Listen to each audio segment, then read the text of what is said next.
Football, for the love of the game.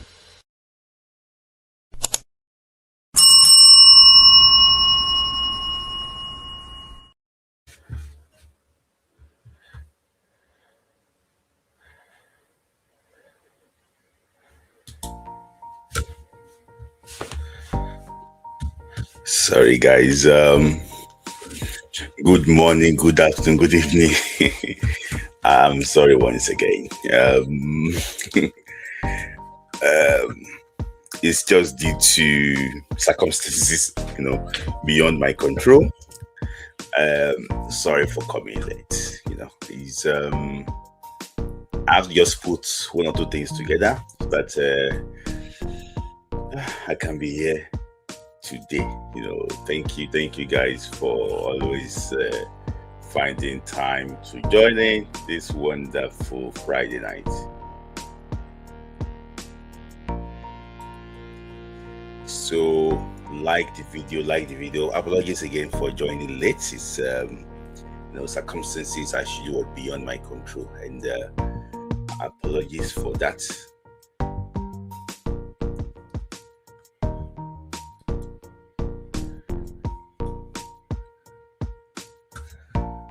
Like the video as you join in, and click on the notification bells too, so that anytime we are here,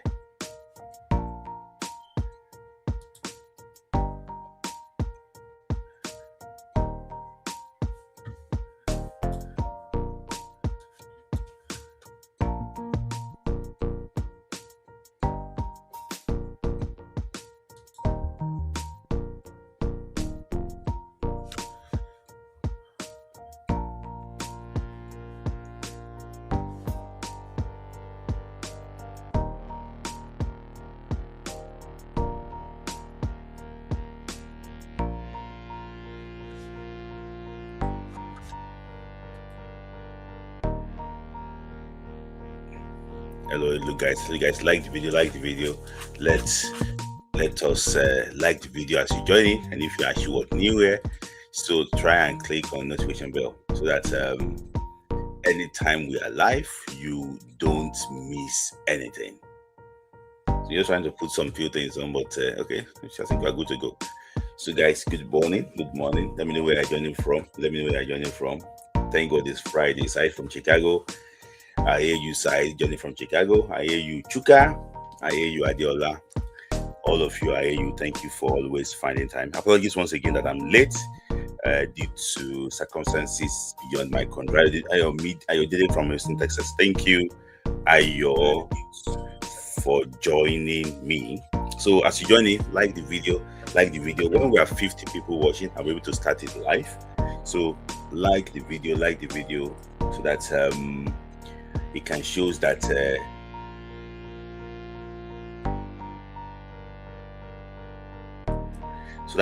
that we are doing something good here too, so it helps. Just as simple, like if you also think that you like us so much and you want to buy our badge, you can actually buy that too. There is no problem with that. If you also like to be a member of the channel, so the membership sign is there. I will take your comment unlimited when I'm doing live. You don't need to put super chat there. I will take your comment unlimited, and also when we want to do live stream for members, our win program, you will be there. So yeah. So Remi Ali, thank you for always supporting. Thank you for always being there. Thank you, Remi Ali, for your support. I appreciate you 10,000 times. So once again, is here Adela from London. I hear you. And yeah, Nathaniel said that am I going to be there tomorrow? It's just the way the whole program is tomorrow, But I should be in Portugal for the Nigeria versus Portugal game in Lisbon. So Babatunde Adefunwa joining from Philadelphia in the United States. I hear you. So when we are 50, we start. Good morning, Mr. Smith. You are live from Dubai. That is my man, Kelvin, live from Dubai. I'll be in Dubai very soon. Maybe probably we're gonna actually meet too. Uh, yeah. So we have two more people joining, and I think we have enough likes. Guys, like the video. People watching now. Two more, then we're gonna be live. We'll start our program. So yes, a man like speed. That is Manolo. That's my man from Lagos. So guys, good morning, good afternoon, good evening. This is Gant Football.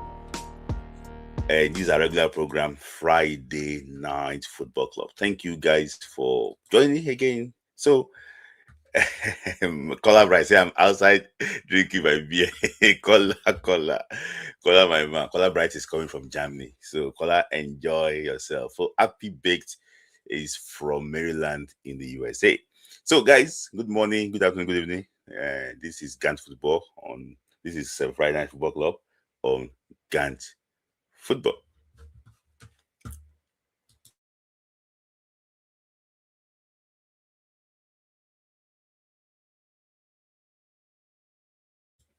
So, guys, let's kick start.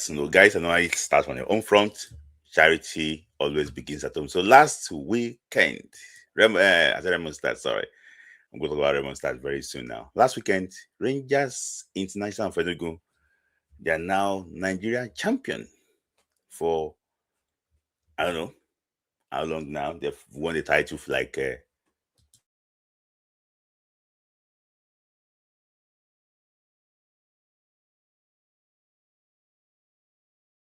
so they are now champions. They beat Ikorodu City 2-1 in Lagos. So and I can't come here to come and tell you that they didn't deserve it,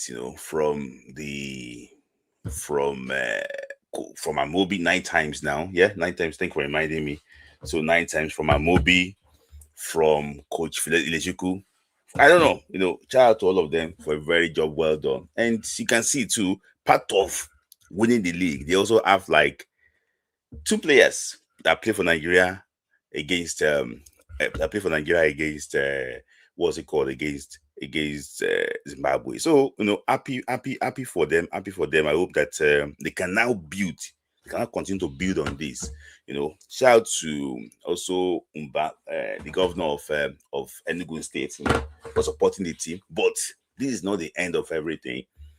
They need to now build a good stadium, like Innovator Stadium, so that they can be able to play their CAF Champions League game at home. I wish them the very best of luck. So not really good news for Raymond Stars. You guys know here, I'm a very big fan of Raymond Stars. I like when you invest your thing. I like private sector. So, and I'm happy, when they won the league last year, but this time around they'll be playing the NNL. So, see, I don't know, but the man did not, I don't know exactly how to just, why can a team, just got champions last year and now you're going to play in second division. So it's really, really sad. I think part of it is like they sold nearly 90% of their players. The last year back line was coach, what's it called? Obasa. They had Sadiq Ismail. They had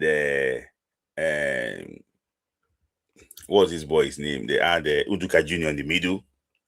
The left back, they have Ogunguride. They sold all of them. So, like, I don't understand. Imagine Arsenal.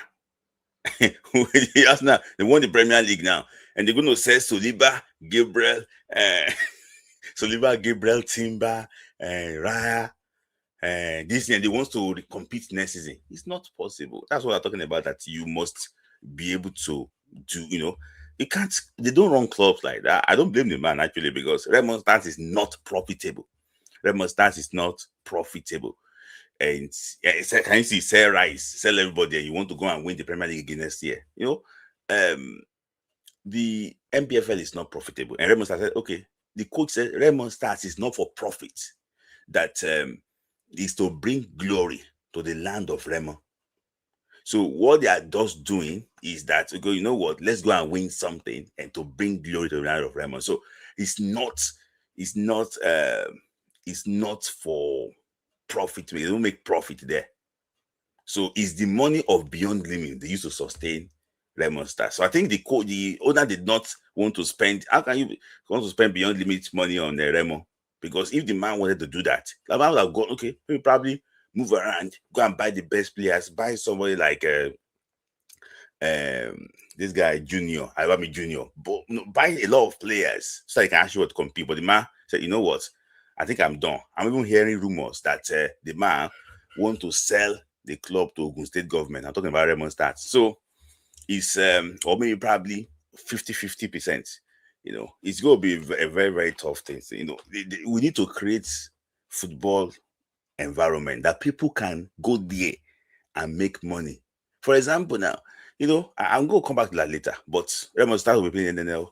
They'll play alongside Beyond Limit. I don't know what will happen now because Beyond Limit, they are playing in NNL. With the Nigeria League Board, now relegate Beyond Limit to NNL because Beyond Limit and Raymond Stars, they are from like the same owner. We did not relegate Beyond Limit to NNL and Raymond Stars playing NNL, or what would they do?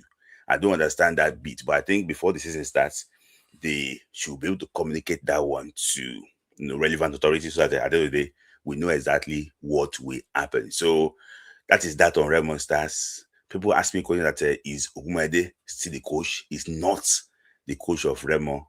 I think it's Usman Abdullahi also.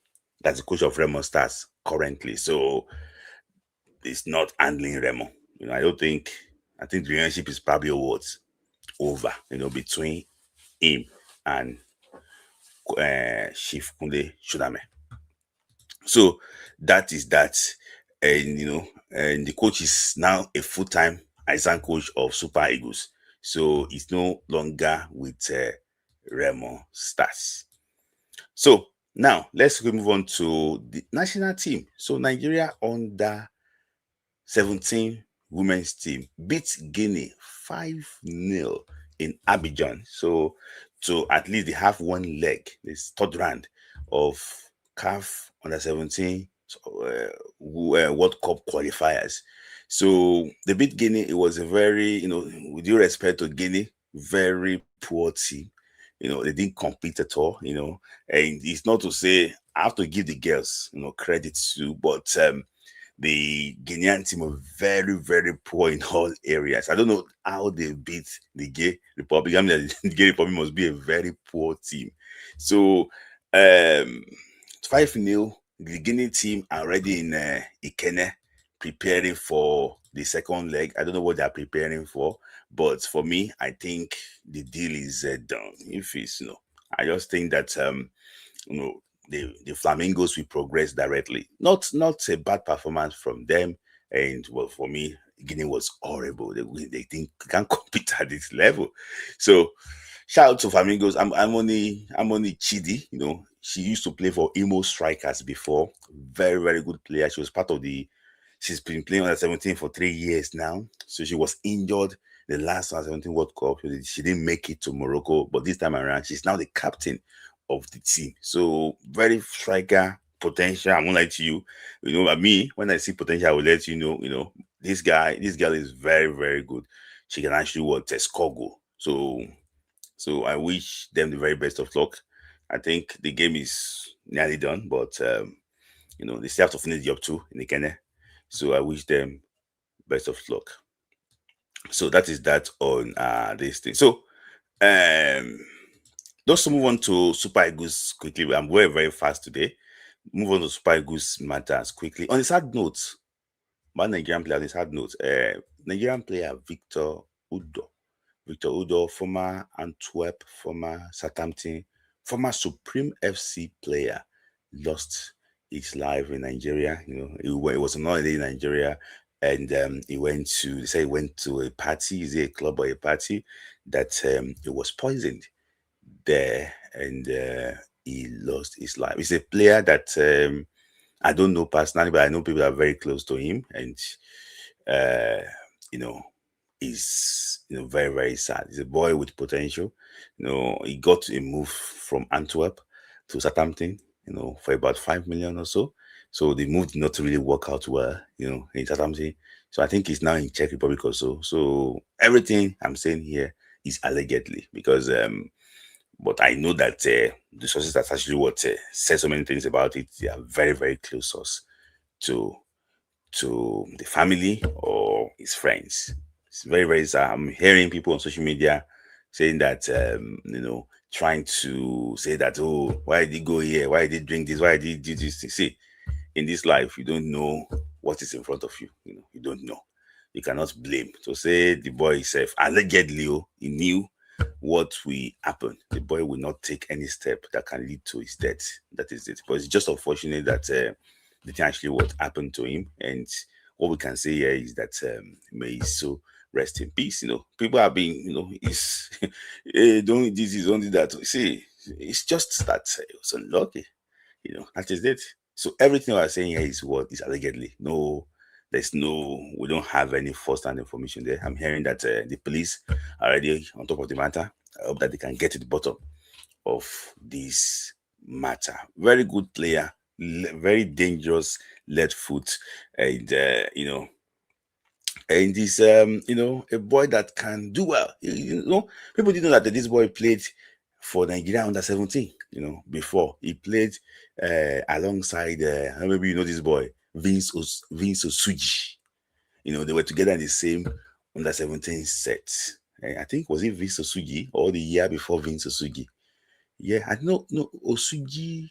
Yeah, I think it was. I think he played alongside Vince Osuji. Yeah, I think he played alongside Vince Osuji. Vince Osuji that currently plays for Club Brugge in Belgium. So it was part of that under 17 that I think they qualified, but because of what happened then, I think COVID happened. Then COVID happened, so they now canceled the under 17 AFCON. So it was part of them that played in the WAFU. So now cancelled the under 17 AFCON because I think COVID or so, happened. But it's just so sad. It's so sad that this thing. So like I just going to say something. It's generally is that sometimes it's very good to not to be proud, but when God change your level, when God lifts you up, there's some places you don't go. Honestly, there's some places you don't go. There's some even friends you don't keep. There's some things you don't put in your mouth because look at what you want to lose. It's just sad. It's just sad. I wish it may so rest in peace. Terrible news. So to more of a good news now. Emmanuel Anyansi is now assigned for Slavia Prague in the Czech League. So he'll be playing the Champions League now. So in fact, what I will now say is that Slavia Prague is Nigeria FC. Is because you have Isife there, you have Igor Ogbu, you have David Moses also. You have David Moses, you have Mubarak Muhammad, So you have you even have how many players in the Slavia Prague under 19, that are Nigerians. So, it's not like a Nigerian team now. And if you have been following me for a very long time, thank you, Sulaiman Mubarak. If you have been following me for a very long time, I spoke about this guy, Anyansi, when he was playing for Dakada FC in Nigerian Premier League. And it was one of the Chinese stars of Dakada FC then. And, Ladan Boso failed to pick him for the under 20 then. But, look at where he is now. He might probably play in the Champions League, very, next season. So, Anyansi, if you have not watched him before, there's still some of his clips playing for Dakada FC. Very, very good player. And I think that this is a player that I think will not disappoint because this boy is very talented. And don't be surprised to see this boy in Super Eagles, maybe probably in 1 year or two. This boy will play well, except something now happens because some of these guys too, they might be battling something private. Except something happens, this boy will be big. Go and write it down today. I've known this boy from Dakada. The boy is a victim of the Nigerian system too, because if the boy had played in the under 20, the journey would not be like this. to Division Two to this. It will not be like that. But it's because the boy started, have to find a way for himself. Now the boy is here. If the boy had played at 17 or 20, maybe the boy would have been in under in one, maybe probably Sporting Lisbon Academy. Then he will now move up. Before you know it, it's already established. So these guys are like, for example, now this boy too, the boy in is it Zadok Joanna, another victim of the Nigerian horrible and corrupt age grade system. So the boy had to find his way now. Look at where the boy is now. So say the boy played for Nigeria at 17 and we did well during AFCON, the boy will have been maybe probably in one of the biggest European clubs academy trying to break to the first team. So sometimes we just change ourselves, when we do all these horrible shady deals. And that's one of the things that is affecting our football. Anyansi was the best player in it. Yes, 20, but Boso did not pick him. The argument then was that it's not big. I don't know why we still have problem with all these things. Somebody must be very muscular, heavily built before you can consider the person to be. No, I don't think it's I think it's bad. So yeah, another player that might probably be going back to his club side because it's now clear that Crystal Palace will not renew the contract of Chris Santos Uche. So and we're back in Spain. It's a season that's to forget. I will not lie to you. I like the boy. Fantastic player, but when you play for a manager, I don't believe in you. What do you expect? No, zero confidence in him. And I like the way the guy came out on the on the media too to say that the guy don't like me. So the guy's going back to Spain. Getafe. I don't think Getafe are ready to keep him. I think they are not ready to keep him. They're looking for buyers quickly so that they can actually get him to off their wage bill. So Getafe will be playing the Conference League next season. So, but clubs in Spain, especially those that qualify for the Champions League, they are already making inquiries about Kratos. But the move will not to Premier League will not materialize. I feel for him, but he really wants the Premier League. He had options. He had the offer to go to Como in Italy. He had offers to go to Como in Italy before picking Getafe ahead of Como, but unfortunately, because Cesc Fabregas wanted to work with him. Maybe the Como move would have been better, but we don't know. We don't know. So another player that will not be there is no permanent deal is Gift Urban. So Gift Urban is not actually what we stay. I don't need to explain much about this. He has been filled with with so many controversy in Italy, and I'm not surprised that he will not be staying Verona. Another player that surprisingly, according to report, but there's no official confirmation about that. But sometimes too, after season ends like this, clubs, trying to do business, and make sure that okay, who are we retaining, who are we going for, where do we need to actually strengthen ourselves. So Samuel Chukwueze, former maybe probably AC Milan loanee to Fulham FC in England. According to reports, there's no confirmation about it, but the boy might not be staying in Fulham FC because I don't think they want to trigger the buy option. So that is the situation of things. He might be returning back to AC Milan. Is there any space left for him in AC Milan? AC Milan finished sixth, disgraced. AC Milan finished sixth in the last season's Serie A. I think they will be going for a rebuild now. I don't think it will be, maybe probably it's not part of the rebuild system, but I just think that I don't know exactly what is the problem with Samuel Chukwueze. I know that he's been fighting a lot of personal, levels, another personal problem. Currently he's in Nigeria for the burial of his mother, and I know that that one could also play a big role. But looking at it from even his Villarreal, there's been issues about being consistent, with his game. There's no issue about talent. It's just that can you do it on a Saturday night in Stoke? Are you going to be a passenger there? Things like that. I think that's one of the reasons why you have to, you know, if a player can perform constantly, you know, what else? So if Fulham did not say, okay, say they will not be able to continue with Chukwueze, I don't blame them. I don't blame them. Honestly, I don't blame them.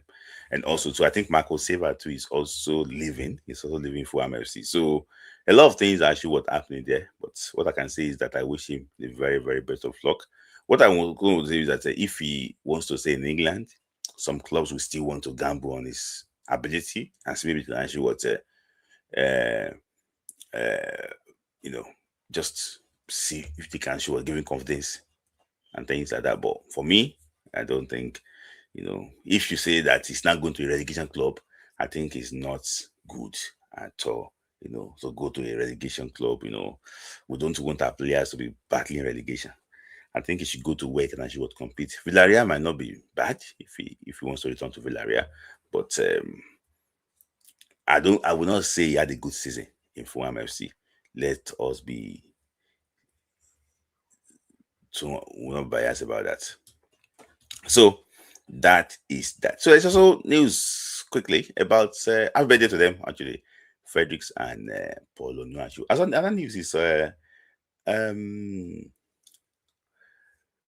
Benjamin Fredericks said that he's not part of the Super Eagles now because Brentford under Keith Andrews are looking for a way to integrate him directly to the Brentford team next season. So they want him to be fit. They want him to start pre-season with Brentford next season. So then that's the reason why he's not being called up. He has been fit for a while, but it's not being called up just because they want him to be very fresh and they want him to start pre-season with Brentford next season so that he can fight for his place in the Brentford first team. I think it's not bad. It's not bad. It's not bad. I think it shows that they have him. They have him in their this thing. They have him in their plans, and that's actually the most important thing. So I wish him luck. I wish him luck. Unfortunately, Brentford did not. I don't think they qualify for Europa and the Conference League this year. So it will be playing the Premier League. And I think that's the most important thing. If he could nail his starting spot in the Premier League, you know, who knows? But in that Brentford team, where do you think he can play?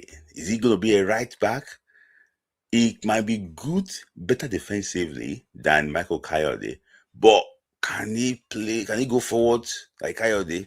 And I'm also hearing that Coyote is having offers. Maybe probably they might sell Coyote, but you know, can he also play central defense?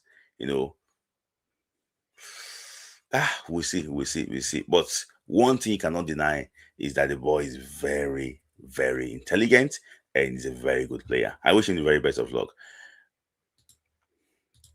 So that is that. So just a quick one on Super Eagles matter. So let's just talk about Africa stories quickly. So the under-17 AFCON, you know, taking place in Morocco currently. So if you watched the game last night, Morocco lost again to Morocco lost again to Senegal in the semi-final of the Africa Under-17 Championship. And Tanzania to beat Egypt. So, you know, they tip Egypt and Morocco to play in the final. but it's now Senegal and Tanzania. And, you know, the reason why I'm taking this story is because just to wake you up slightly, that this is the second time in a row that Nigeria will not qualify for the Under-17 AFCON. And if you see the level of football that is being played in this Under-17 AFCON, you will realize that we are now behind. We are now behind. And because we are behind, it's now very difficult to catch these people. Imagine Tanzania played in the final of the Under-17 Championship, Under-17 AFCON. This one used to be our best. We used to perform brilliantly in this tournament. But look at where we are now. And some people will say think that our own uh, our own is too much.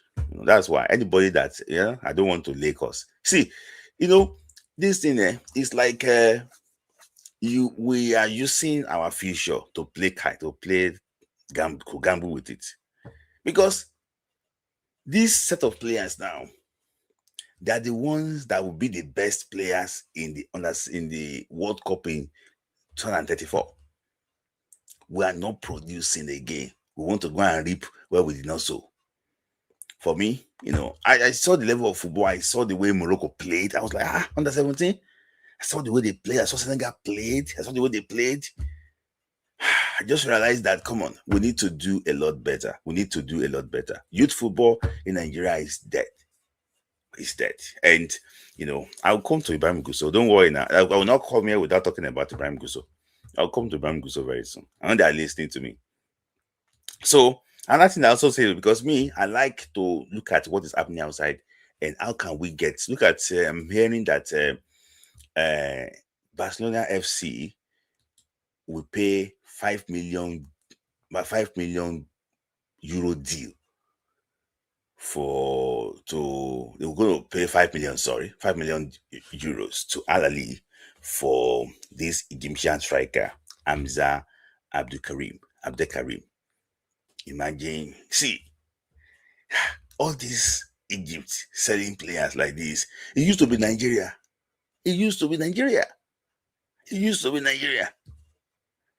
Majority, it used to be Nigeria.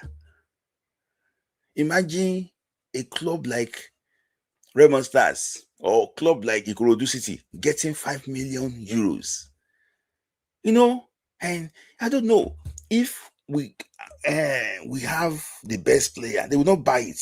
Well, I just think that I don't know what they need to change, but we also need. It's just sad. But I'm just saying that from all these sales, imagine 5 million euros going to Al Ahly. Al Ahly will invest in those players, buy one of the best players. They will now compete again in in Champions League. That's how they make their money. So very vital that we look at these things too. How can we rebrand ourselves? How can we make money? 5 million euros going to Al Ahly is not a small money. It's not small money. In fact, the winner of NPFL only gets 200 million naira. I think we actually will do better. So there'll also be reports too that Femi Aziz, will replace Femi Aziz will replace Samuel Chukwueze, but there's no official confirmation that it will be there. But just hearing rumors that it might probably be restored, it might probably be there. So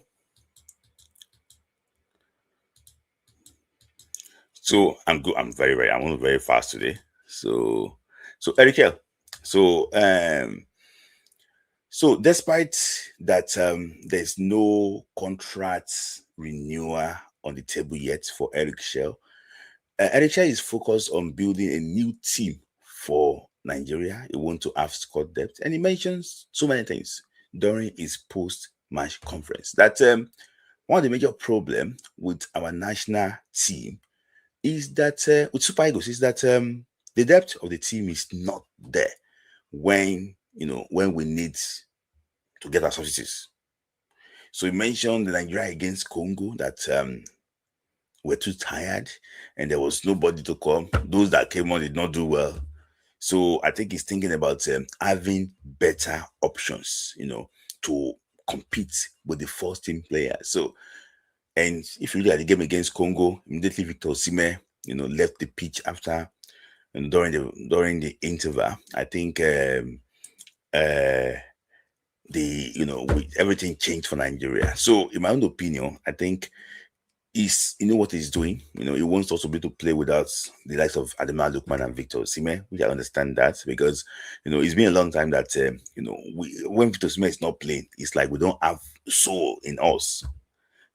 So and if Victor Osimhen, for example, now God forbid he got injured, long time injury, that means that our qualification for the next World Cup is going to be in jeopardy.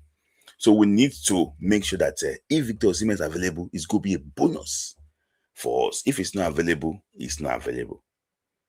So, and that's what they're trying to do, trying to have depth in different areas so that the team can actually would compete very well. Already semi-final 2 against Morocco, team was very tired, but there was nobody to come on. For example, now Rafael Onyedika came on for Wilfred Ndidi. He didn't do well, and other players too did not do well. That came on that game, they didn't do well. Samuel Chukwueze and so on, they didn't do well. So he was trying, okay, you know what? Let's create depth. Let's see exactly you can have different players in different positions. That when they come on, they already know exactly what is required, and they can be able to actually execute it. So I'm happy with what he's doing, but I will say it again because I'm going to be saying it every Friday and anytime I come live that Eric Sheikh contract needs to be renewed. See, if somebody perform well, I give them their flowers. The only thing, based on my opinion, that Ibrahim Gusso and Lopade did well is to appoint Eric Sheikh. And I'm not sure that they appointed Eric Sheikh because they knew that Eric Sheikh is going to be very good like this. No. They did trial and error. Those ones did not work. That's why they stumbled on what? On Eric Sheikh. Because this same board, they appointed Finidi George. And things didn't work out with Finidi George. They appointed Eguavon. Eguavon lost. Eguavon, in fact, one of our worst AFCON qualifying campaign was through Eguavon. We won 2 games. We lost 1. We drew like 2 or so. And they gave us, they dashed us 3 points against Libya. So they did that. They appointed Eguavon. So okay, maybe probably Eguavon can work out. It didn't work out. So they stumbled on the appointment of this man. It was when Nigeria lost at home against Rwanda. That was when they cannot continue with Eguavon. So it's not as if they know what they are doing.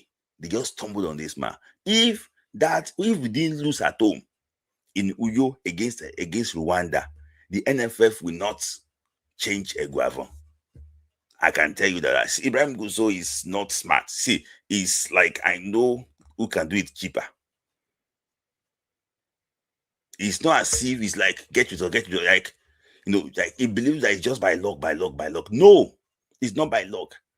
It's by hard work.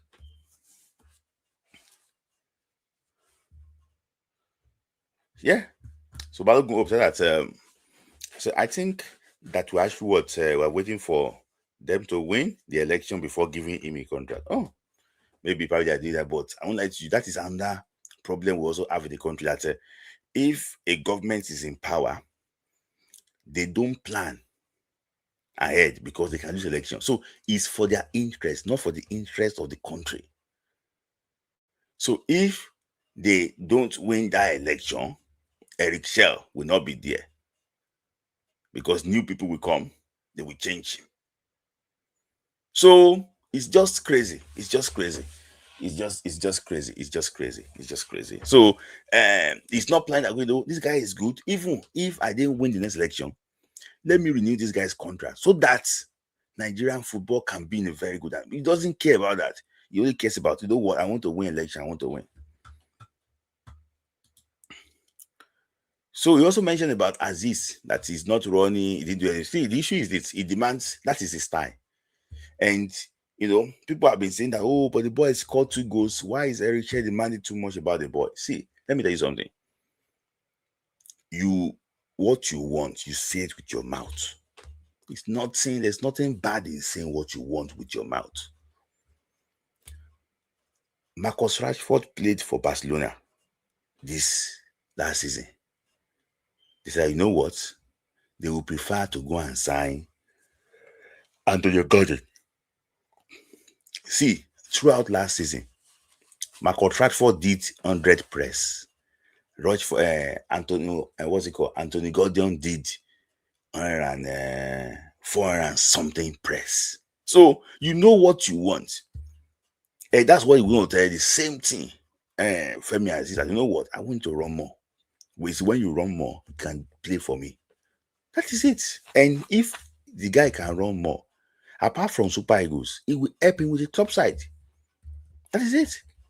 Nobody can dispute Femi Aziz's ability now on the ball. Very dangerous player, but you need to run. So you said that Spitlayi is Ife coming on Monday live. Okay, I will see. Maybe I can actually bring Ife on. I will send that message so I can bring Ife on because there's a big story coming on because Guzo don't lie again. So let me just talk about Ghana quickly. Ghana too, they are doing copycats. So Ghana went to the UK to go and scout the Ghana eligible players. So 40 of them to see the same thing that Nigeria did under Gennett Raw. So they want to also scout UK-born Ghana players to see exactly if they can actually fit into the national team. So everybody is going diaspora. We have failed to develop our football. Everybody is going diaspora. So that is Ghana doing the similar thing Amaju Pinnick and Gennett Raw did that got Ola, Shuba Akpo, Eberechieze, and so on. So that is that. And I take it very seriously too, what Nigeria not. So my final story, because of time. Final story, they can try all they want. Their population no reach us. Yes, I know. But Nigeria population now, way plenty. Nigeria population way plenty. Are we using it well? Nigeria population way plenty. Are we using the population well? Are we using it well? Because I will not lie to you. If you say that we have population that is actually very good, are we using it? Are we using it well? So we're not using it well because we are just doing exactly nothing. Population where we get where we know they use well. So now to Nigerian story quickly because the NSC released news 27, that is 2 days ago, that the federal government through the Nigerian Sport Commission approved major sports infrastructure upgrades nationwide as NSC drives new era also of infrastructural development. See, guys, like the video. We're about 200 people watching this live, and only 40 something likes. See, guys, I don't get deceived by all these things, all this paperwork. Let them go and innovate it first. I don't get this is this people is they cannot, I don't know, maybe this is a yahoo government. Let them go and do it first. We want to show workings. Last year September, they promised that last year July, they promised that their Abuja system will be ready by September. What did they do? Nothing. So let them go and do it. If they do it, then we will see maybe okay, they are working.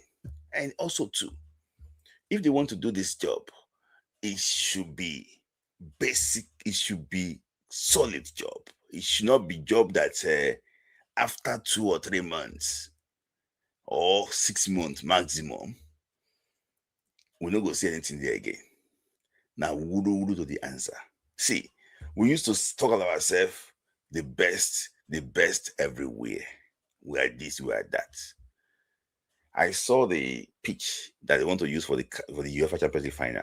That one at Budapest too, in Hungary. In fact, okay, so don't compare yourself to Europeans.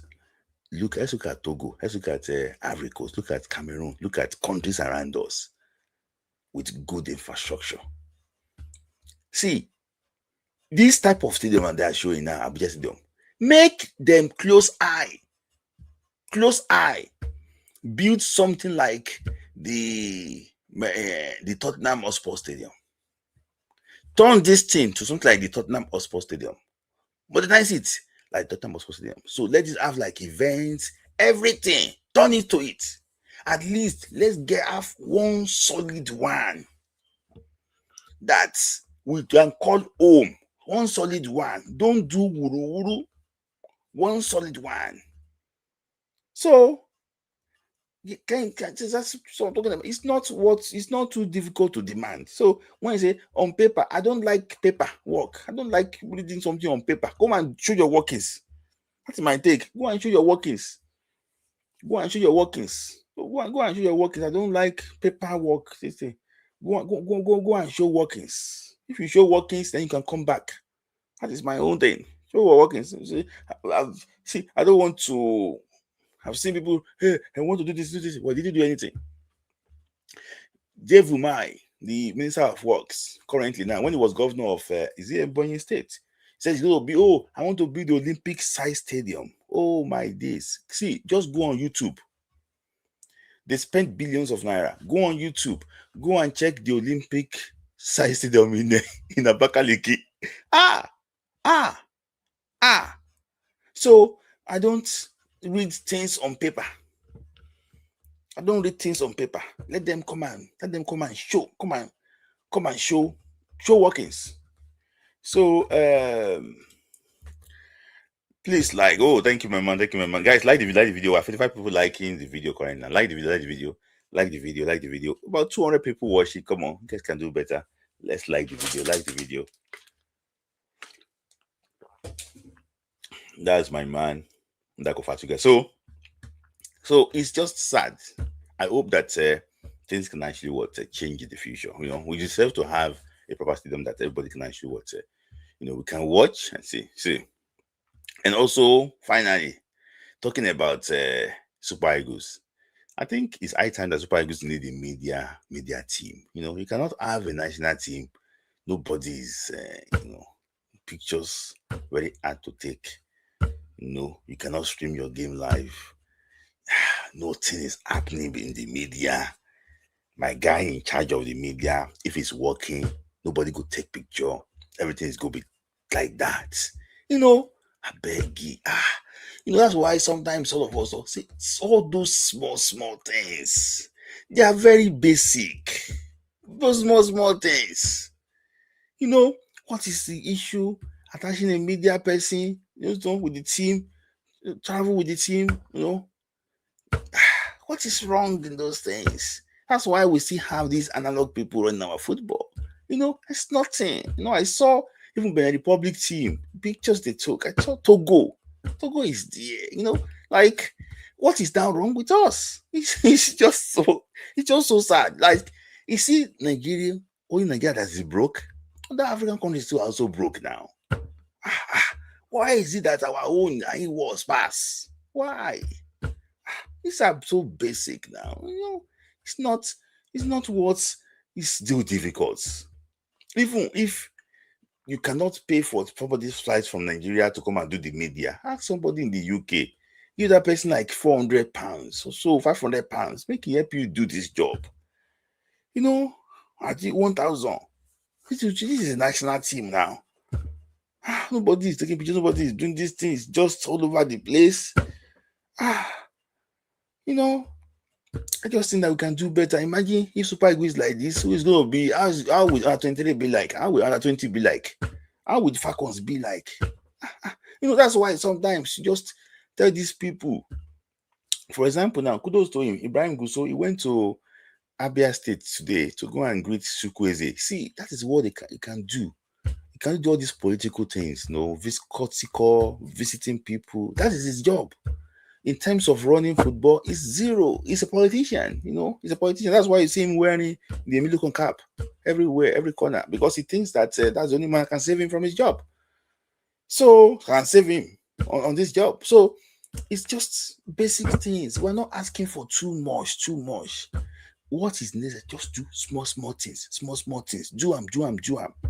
That is it. We know that you are limited. We know that you don't have the capacity to do more. See, I have to be honest here. The problem of Nigerian football is not Ibrahim Gusso that caused it. It's just that Ibrahim Gusso came when he doesn't have any idea. So, if to say it makes like a solid foundation. You won't really know the cracks. But the guy did not, the foundation was not strong. He didn't mean anything. So that's why we can see all these lapses. So it's not as if say Naim cause everything. Imagine being Naim break everything. So he can't call there now. It's not like a victim of the system. So he didn't do it. It's like, you see, I might think that Amaju Pinnick use Guso punish Nigeria because sometimes if you have follower, you know who is smart or who is not smart. You see, this Amaju Pinnick don't work with Guso for so many years. He will know. Amaju is very smart. He will know Guso is limited. But he just want to use Guso to punish Nigeria. Honestly, I see that way because this man, zero, he doesn't know football. When they come and interview, he say, I don't have money now, I'll give you money. You know, like, there's no idea, nothing. He doesn't understand it. And that's the reason why this under 17, you will never see him come out and say, the team don't qualify, what are we going to do? There's no plan. He'll be running from Ataketa, go to charity game, go to Lafia, go to this thing, go and visit EFCC chairman, go and make, that's okay. That was Shehu Digo. They have no clue. So we're just begging. Anybody can be better than Guso. Just in like 5 people. Just basic thing. Do just basic things. Do how many graphics? How much they use to make higher graphic? Somebody doing graphics. Even some people will do graphics for Nigeria freely. See, somebody here is in this life, is watching this life here. He sent me a text, say, I'm a football lover.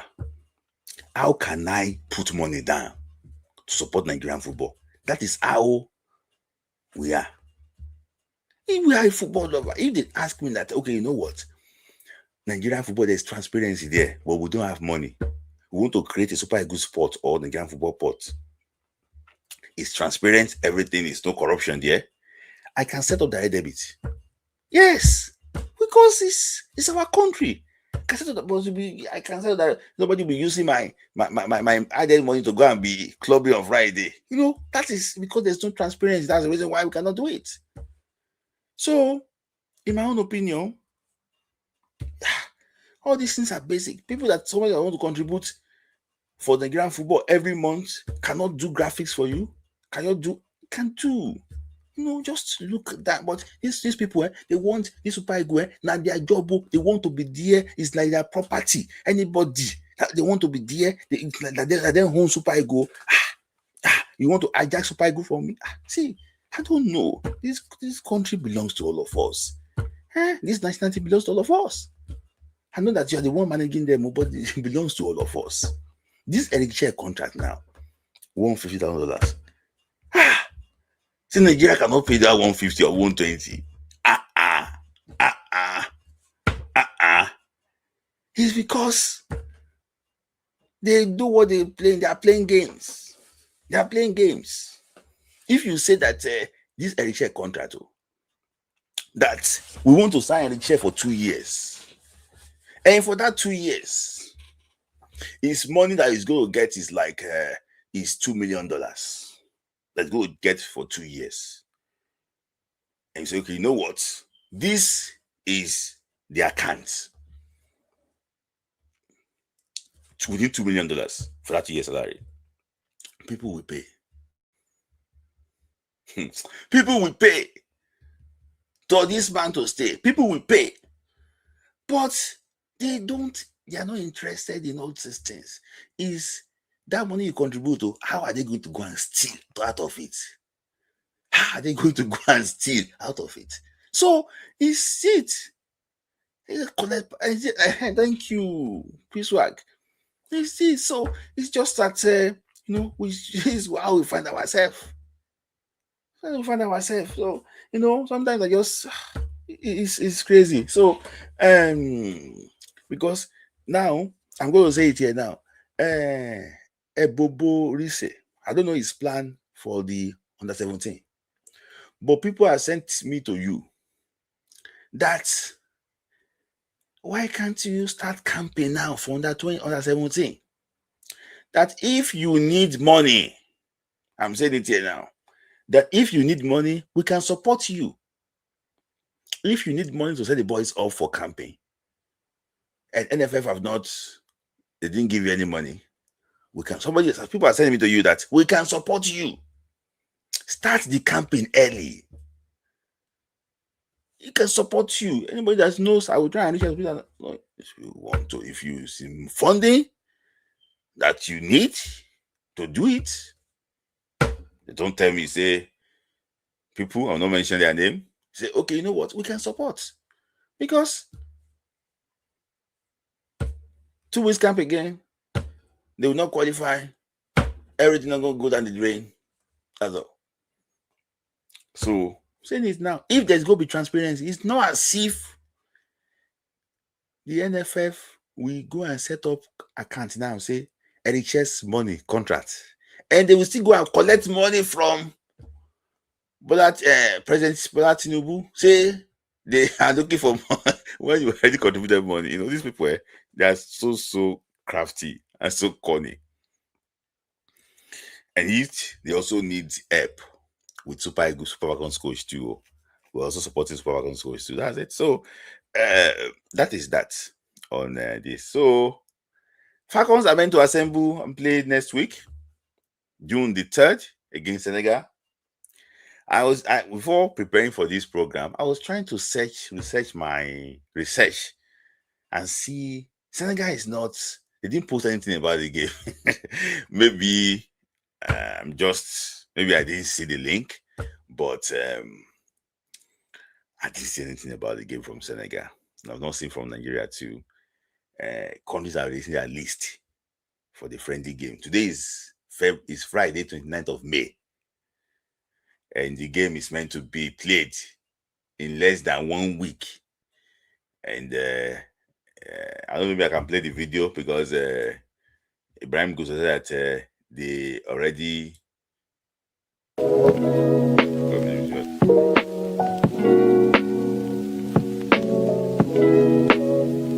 If you can recall, CAF Congress or CAF Award, the last time we had this kind of event.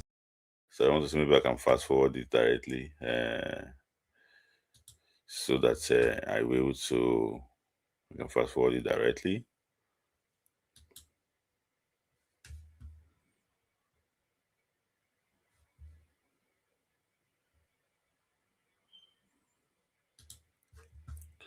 So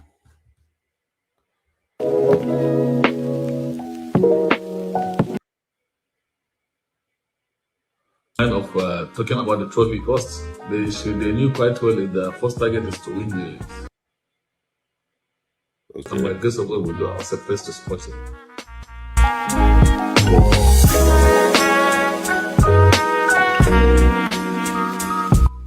Well, they are aware of that.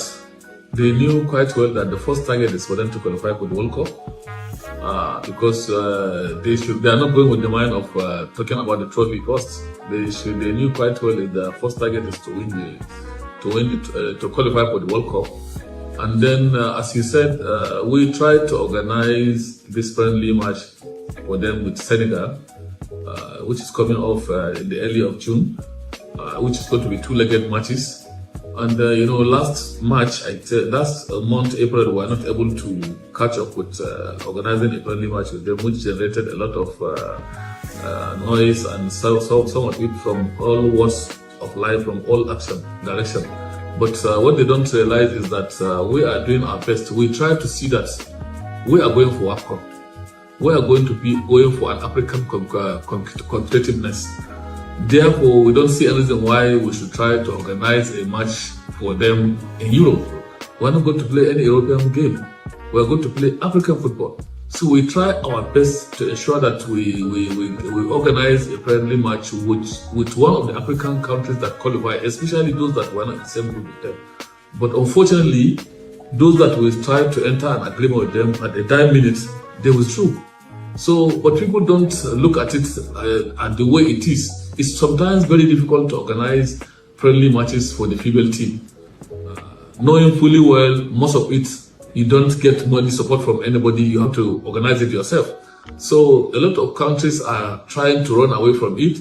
And secondly, most of the African countries don't want to play friendly matches with the Super Falcons, especially when they are preparing to go for a tournament. They feel if they play with Super Falcons and they lost woefully, then their team will be demoralized. That is the response we got for some of them. So it's becoming very difficult for us. But had it been we want to organize matches for them with the European teams, maybe it could have been easy. But we feel it's not necessary for us to go to Europe and organize those kind of matches.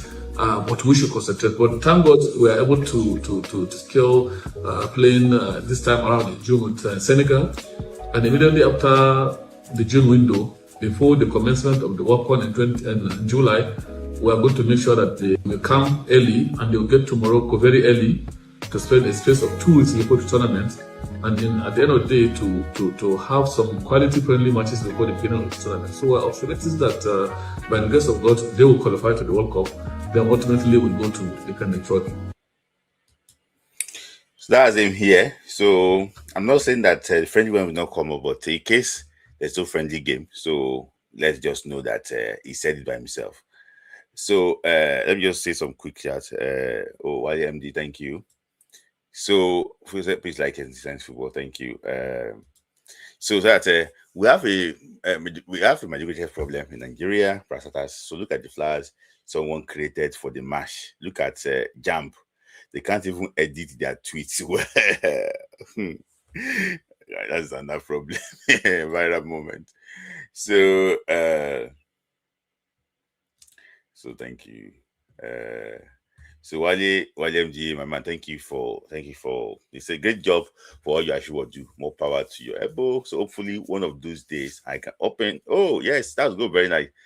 If sport. Oh yes, I will text you when you are free, so we can actually discuss sport medicine. That's fantastic. I always support everything that we do is always supporting. Thank you, Wale MD. He's a doctor and he works with expert in sports medicine. Always supporting. I'm talking about even not only me, even people, anything we carry go meet them is always always there to support.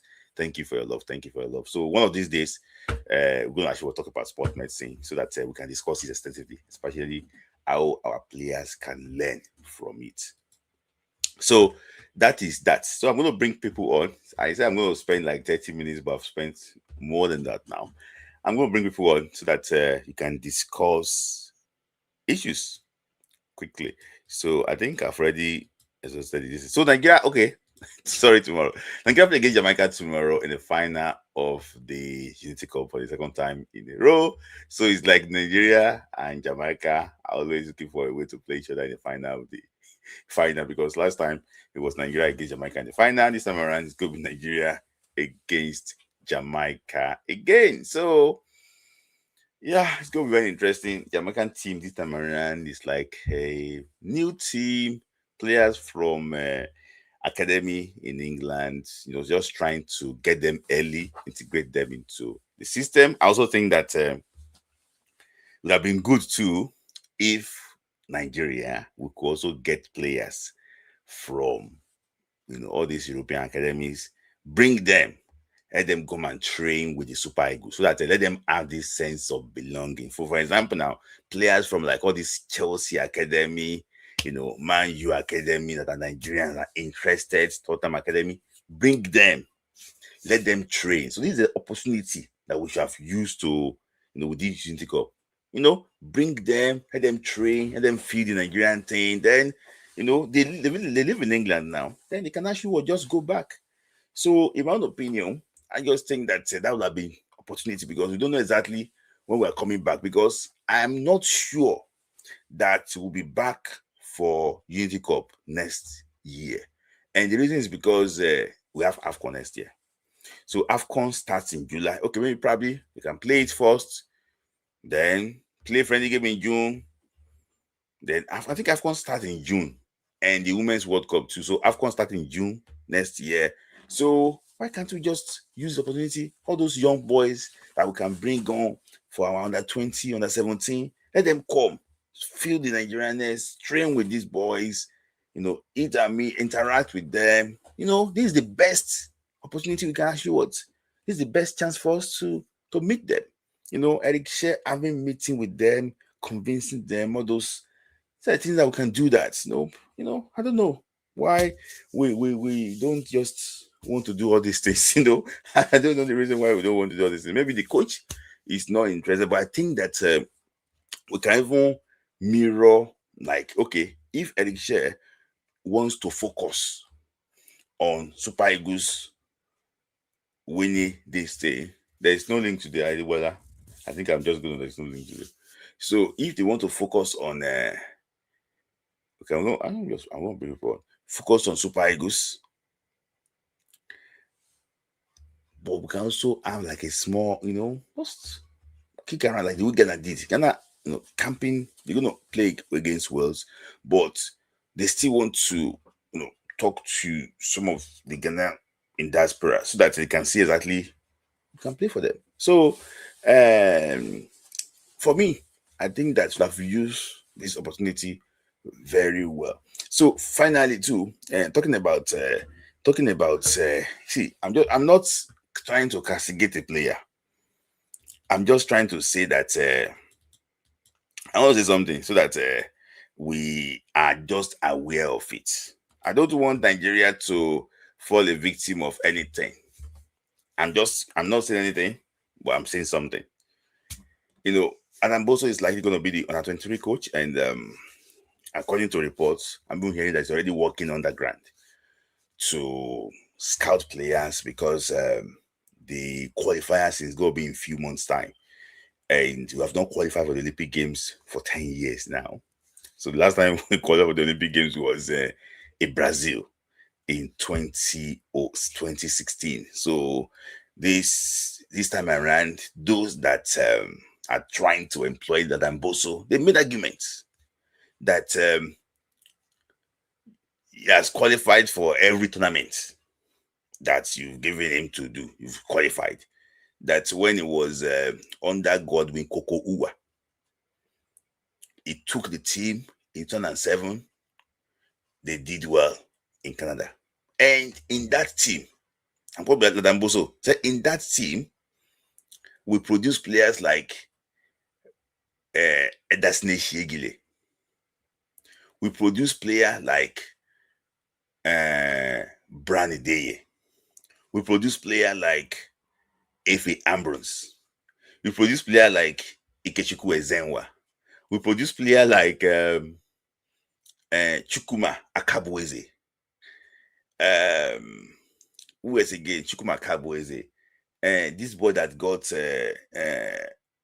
Olufemi Oladapo. So that's okay. And it's not. And when he also got the job again, that we have not been doing well, I think he took the team to Argentina. Though they lost against Korea, but he took the team on 20, and from there, he brought in Benjamin Fredericks. He said he brought in Benjamin Fredericks. He brought in what's it called? Who is again there? He brought in Benjamin Fredericks. Daniel Bamayi. If you take it or leave it, Daniel Bamayi. Toshuku Nadi. Can you see Toshuku Nadi was there? So Emmanuel Ume, can still be Super Eagles player in years to come. Was there?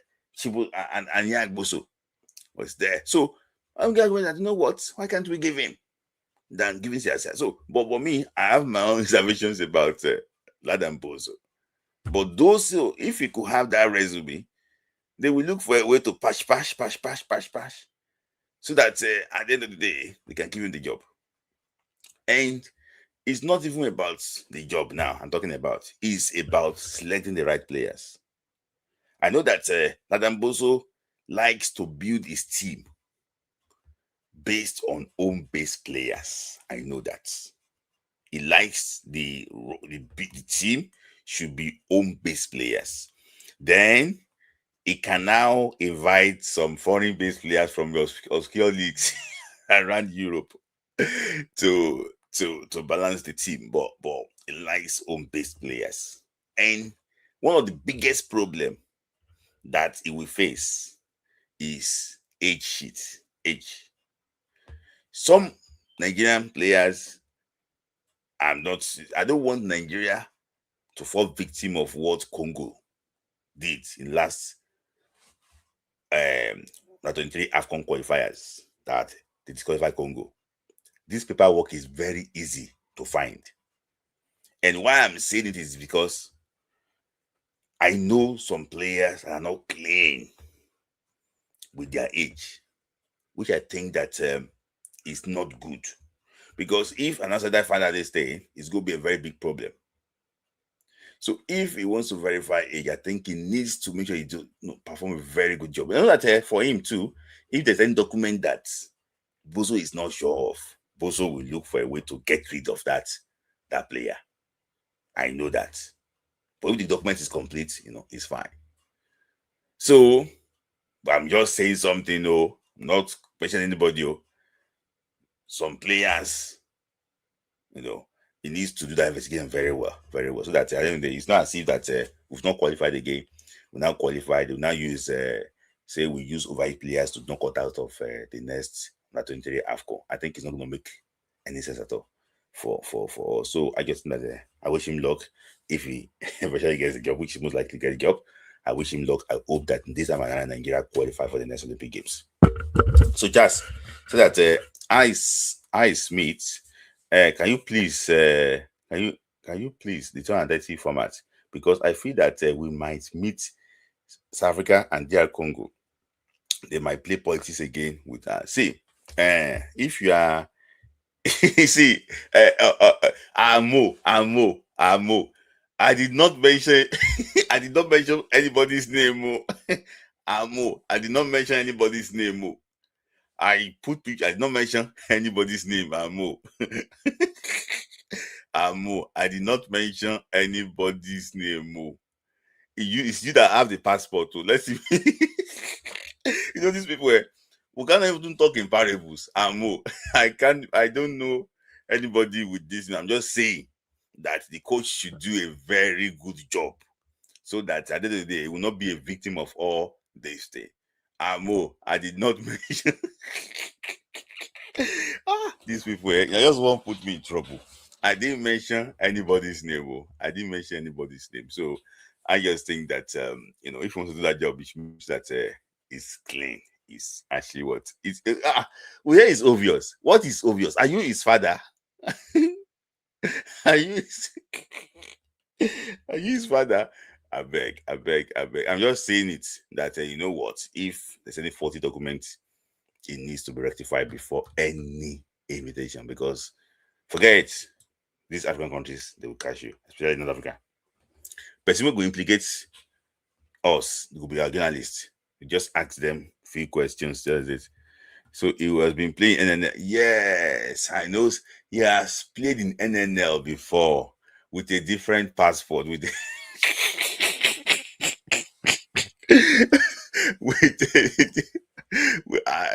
will change. He will change, Amo. He will change. They will correct it, Amo. They will correct it. They will correct Amo. They will correct it. Calm down, Amo. They will correct it. Everything is going to be fine. And then Boso will not make the mistake. So, sorry. That is that's on my life for Boso. So let me just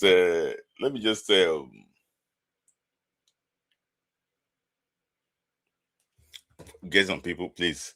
If you are here, please very, very fast so that we can actually be fast and get rid of us to move on quickly. So guys, we are more than 200 and 240 around some time watching this, and we are only 73 likes, guys.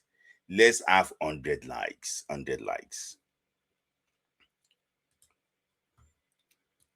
See, I would have done my this thing now. I don't even know players in camp. So I don't know players in camp. I don't know who will play tomorrow now. So because I know that the Arsenal game is at 5 p.m. It's just I don't know who will play tomorrow now. It's just So, guys, the link is there. So if you want to join, let me ask you what. No, just don't spend too much time, please, because of time, so that we can ask you what Tuesday. So, finally, people ask me that I should talk about this thing before I bring people on. So let me just try and talk about that. Victor Osimhen. People ask me to talk about Victor Osimhen. I don't know the reason why, and I like to talk about Victor Osimhen. People ask me to talk about Victor Osimhen. See, the issue is this. The issue is this. Say that how come Barcelona is playing? They're paying. They're going to pay 100 million euros for Julian Alvarez, and they cannot pay down for Victor Osimhen. See, you cannot tell people how they do their business. One thing that you must be sure of is that Victor Osimhen is a very good player. It's a very good player. And I know that Victor Osimhen was discussed internally in FC Barcelona. But I know that one for sure, that Victor Osimhen was discussed internally in FC Barcelona. And it's one thing. It's not even because of his goal scoring powers. Part of it, but Victor Osimhen is so important, will be so important to how FC Barcelona plays. Because Victor Osimhen is a pressing machine. So it's going to help their defense line. But I don't know exactly why they decided not to sign Victor Osimhen. I don't know the reason why they decided not to sign Victor Osimhen, but I don't know the reason why. So I don't know the reason why. I don't know the reason why. I don't know the reason why they decided Victor Osimhen. So it's 100 million, trying to pay 100 million pounds for this player. And Victor Osimhen is not even up to 100 million pounds, But I don't know why they did not. Maybe they think that Julian Alvarez got on too. Got on, so maybe he's got more time. I don't know, but they discussed about him. They like him. Especially Hansi Flick likes him. But they don't want to. They don't want to pay. They don't want to pay that money. So we see. Maybe he ends going to end up with Real Madrid. But it's just concerning that I don't know why they discussed that, and Hansi Flick wanted that, but it did not actually what happened. And I know something that sometimes that's why there's a particular club in this world that their fans normally scare us. Anytime they are winning like this, we normally hide. Now they are in the waiting room, waiting to come and.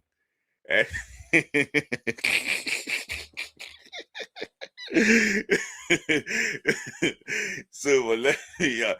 See, if I bring the Mtokwe down and the fan now, because the Mtokwe club finished 10th, it doesn't have any stake in the Mtokwe club finished 10th, and so let me just put the Mtokwe on quickly so I can. Shanopi, your next, after. So let me just put the Mtokwe quickly. Mtokwe, your let me hear from you quickly, yeah. Well done. Yeah. Well done. You finished 10th now. I don't know, man. Like, I don't know. Number one, my point. Please, share contract. That's my concern. This was left on the contract. That man urgently, right now. Mm-hmm. Let's keep him for 2 years. Mm-hmm. For that 2 years, maximum 2 years. If you expect with Nigeria, you are finished. Secondly, about the coach, Boso. I think that this president is a joke. Mm-hmm. When last Bozo coach? He's coached Barao FC. He coached Barao FC in Kano. BFC. What's the position? Yeah. What's the position? No, he What's the coached, but position? he resigned. He resigned when he got from say these people, Usman Makaba resigned because he got the in that he's going to get on a 20 job. Boso to resign because he knew that he's going to get what on a 23 job. So And that most of them took you BFC. Thank God. okay. When doing better coaching. Look Yeah. on that they are coaching. Yes. Look at the kind of ball they are playing that kind of playing. Look at that, look at Tanzania playing in fact. Look at Morocco, look at the point was clear for the 17. Yeah. Left from Chelsea, left from Italy, left from Morocco. Look at it. I just think down there. I'm joking. Before now, on the time it's a better. We Yeah. to play with that's the Osimhen, Chukwueze, Yeah. Iheanacho, Idide Bottle. What are we doing now? What are we doing? What are we doing? What are we doing? Not here. Talent in one time. No talent in Nigeria football anymore. Yeah. Let's go that Kura. Let's go that Kura. That Chelsea that 17, that 20. When I lost hope, if we took that 17, that 20, call him up now, but that's like that's the best Yeah. thing. I'm fine, finally. You saw you shut up his mouth about the Falcons, then he shut up his mouth. This month, the next month too. That is playing like friendly matches. I'm playing like friendly. Last window, that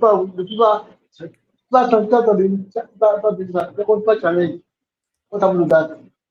Yeah. Just pay sponsor money. Go to FIFA, they're fixed for you. Go to Malawi play Canada in that period. Yeah. They play Brazil play other countries too. They play what they now. People pay what are we doing? Yeah. What are they doing? It's so sad. I don't know. So what I was saying is shut up his mouth. Yeah. I know what he's doing. What do we election? What do we election for? What time should be contract? Yeah. That's the plan. Yeah. And you know that was not the election. So for me, Smith, Yeah. for Spiders, how do you get it for them for free? That's for free. That's for them for free. That's for inside. Look at that picture. That's too much life. I was watching. I was German team, German FA TV. Showing German team playing for World Cup. Yeah. What of when FA TV? I can't see this not live. Yeah. Yeah. So finally, the academic coach. What? I need the pro. Yeah. Yeah. This one now. You don't for Yeah. him. You to do that for that's our future. We can do next. Thank you, Ndokwe. Always keep it very short and very brief too. So Charles here now, Charles in the car. So let me just take this comment quickly. Charles Smith, do you think that Femi Aziz we get to Olise type of player? See, Olise type of player, I don't know, but Olise was this good. Femi Aziz is 24. Olise was playing like this at 19. So if so know that I'm not Babalawo or DBL, but I just think that Olise was like this around 20, around 1920. So I don't know, but it can, if he moves abroad, for me, I think that might probably be a very, very good move for him. I don't know, maybe Charles is ready, but I want to bring Shanopi and Charles together, but let me ask you. Yes, I know that sir. because today is the day before, the night before, and so you come and show us some few things. Nah, pure I thought you go with Budapest, coincidence. though. I thought you go with. Nah, man. I won't lie to you. When I saw the setup in Budapest, it's a nice place to be. You know, like the who and Yeah, who in what football. yeah, yeah. Yeah. It's pure coincidence though. But I've always want Okay. it's always joy to be part of your Yeah. show. It's Yeah. just Yeah. demands Yeah. and Yeah. I life, right? understand. Yeah. Yeah. So yeah, but I have friends actually that are in London now for the parade. Mm-mm. So they because the tickets are crazy in Budapest, like $5,000 or something like that Mm-hmm. for tickets. Okay, So that's fine. Uh-huh. they'll just wait for the team to come back on Sunday. So Yeah. whether we win or not, those at Uh-huh. least we have one Well, trophy against to it. to, Yeah. to be You, to be proud of. I Yeah, know, you know, Chris. You know, he traveled to Budapest. Chris, On Chris, this, no, on Chris, this show. It's always on this show. It's Chris. always Is here. it the guy that's always having the Yeah, yeah, headset yeah, with yeah, the yeah. blue Yeah. stuff? Yes. He went The to Budapest. opinion, So the opinionated guy on yeah. Guzo. Yeah, yeah, yeah, Yeah. yeah, He's yeah, he's in Budapest now. So for the yeah, game. yeah. So Oh, he's based in Europe? he's based in Germany. Okay, This so is it's not this year. Hungary, Austria. Yeah, Yeah. I mean Germany, Austria, Hungary. I think Austria shares border with Hungary, so Mhm. just a train will take him there. Yeah. It's easy. It's easier for those that live in Europe to move around. I have friends Mm-hmm. that drove. I have a friend that drove 9 hours from Zurich to Mm-hmm. Hungary to Uh-uh. Budapest. Yeah, 9 hour drive. Yeah, Uh-uh. Mm. easy. Yeah, yeah. Mm. It's easy. So once you're in Europe, it's much easier. Even for you, if you want to go, if you plan, but you are Yeah. not a fan of it, and yeah, man, you fan. So. I'm not. I'm not. I'm not. I'm not. But Mm, if you are mm. really a fan of football, you know, Yeah, you yeah. will actually appreciate Yes, yes, to yes, find out, because yes, sometimes yes, banter can be there, but yes. see, I don't know where you're coming back next. I want us to go and see Arsenal game together. Yeah, we'll definitely do. We'll do it. Uh-huh. We'll I do went to it. go and watch the first game of the season, Yeah, Arsenal against Man United, and I saw Gabriel Enze, the guy yeah, taking yeah, was the one arranging the defense line. yeah. See, Sean Opie, if you put ruler there, Mm. you no go bend. Because the type of work they put in the Yeah, warm up. a lot of precision. Yeah, yeah, No, yeah, it's one. But yeah, your thoughts. Some won't take yeah, yeah. yeah, yeah. And just to before I even say anything, there are some fans for the Champions League that thought their team were going to be in the final, so they just bought the tickets. So there are Mm-hmm. some Atletico Madrid fans that bought the ticket, even Man City fans that bought the finals ticket, thinking their club will get there, but they just have to be there now, just to enjoy the No, they will sell moment. it. They will sell it because No, wow. some of them are actually there. Some of them came because they just want to experience the final, even though their clubs are not there. They just want to Maybe I experience will it. try and buy it next season. Yeah, so people try to buy early. Yeah. So, anyways, I saw a little bit of the Nigeria Zimbabwe game. Okay. And obviously you can see what Eric Shaw was trying to do, right? To bring players and see injection we can inject into the current team. Yeah. So I mean the game was not really the most entertaining game, to be honest. But at least we got the job done. Yeah. I mean it's just to me it's a cup, but it's a friendly, in my own opinion. There's this guy that played for Trabzon. Is he Trabzon?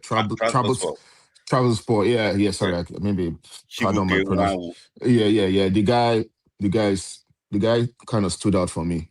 Yeah. It stood out. I you can tell when players play in quality, like more like if they have an edge on the other players, you can tell. He stood out. Otto Okonkwo also stood out, right? He's ball distribution, confidence. That guy is a future number one of Super Eagles, man, in my own opinion. That's a bold prediction. Yeah, he is. Yeah. Then me too. Then I'm also particularly impressed with Yeah. So I'm also impressed with the guy that scored the brace, Femi Aziz. Yes, Femi Aziz, yes. I hope what impressed you about him? So in the past, Super Eagles, we are not really creative outside the box with scoring goals. We have to dress the ball inside, or Osimhen would do something or something like that, or do like, it's mostly like box. But for someone to have the nerves to shoot from outside, that was something like a breath of fresh air. It brought something different. We don't get to see that. And I went back to see his clips. Actually, he scores those kind of goals in his club. Yeah. I hope, because honestly, I would want that kind of player to be in Premier League. I hope the Super Eagles brand, because to me personally, I think he's already in their Super Eagles squad. Even though Eric Shaw came out to say that he's part of the squad. I know. Yeah. He's just been, Eric Shaw is just being Eric Shaw. I hope he can get into the Premier League and sustain it. Because I've seen a lot of our players.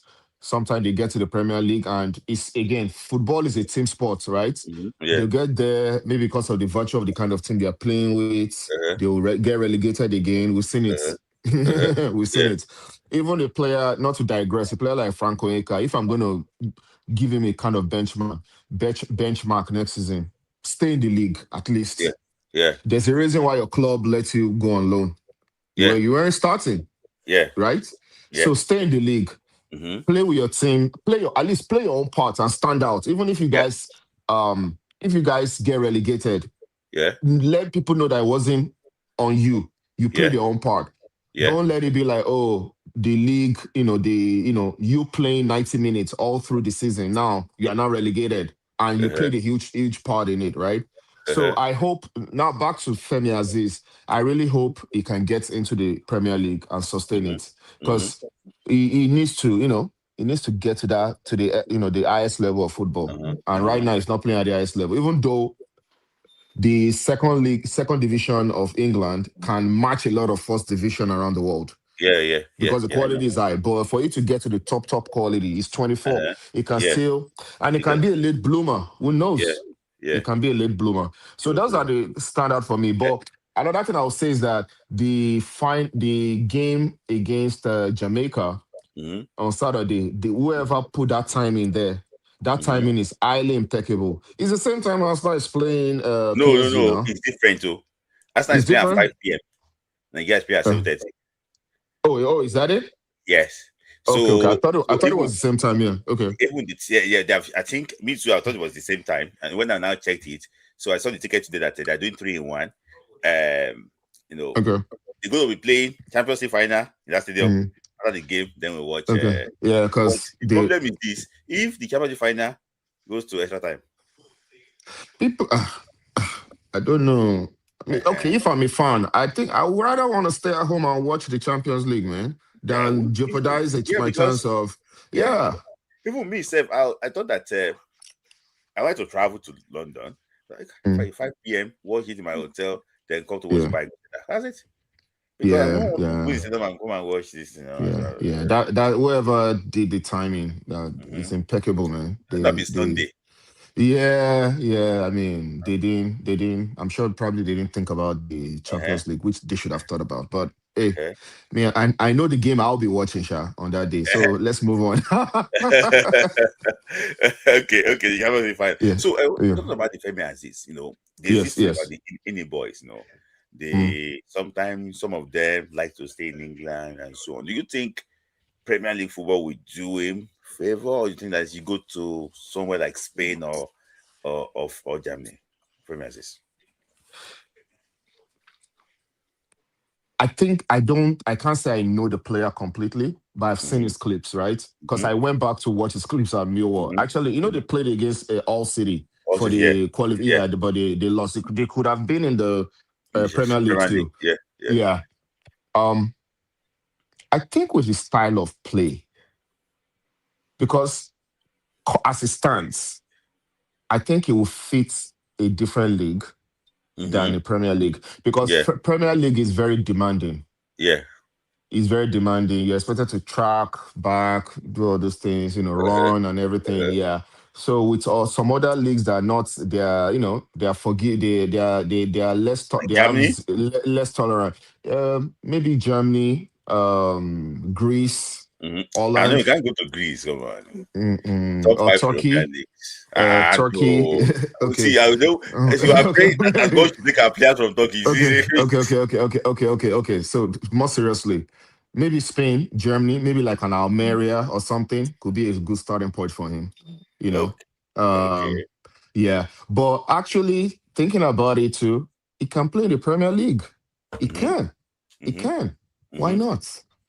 Mm-hmm. But I'm just trying to answer your question. He can't play in the Premier League, but if Premier League is not, I will say Premier League should be his first choice. Then, if not, maybe he can try other leagues and any other top 5 leagues. Yeah.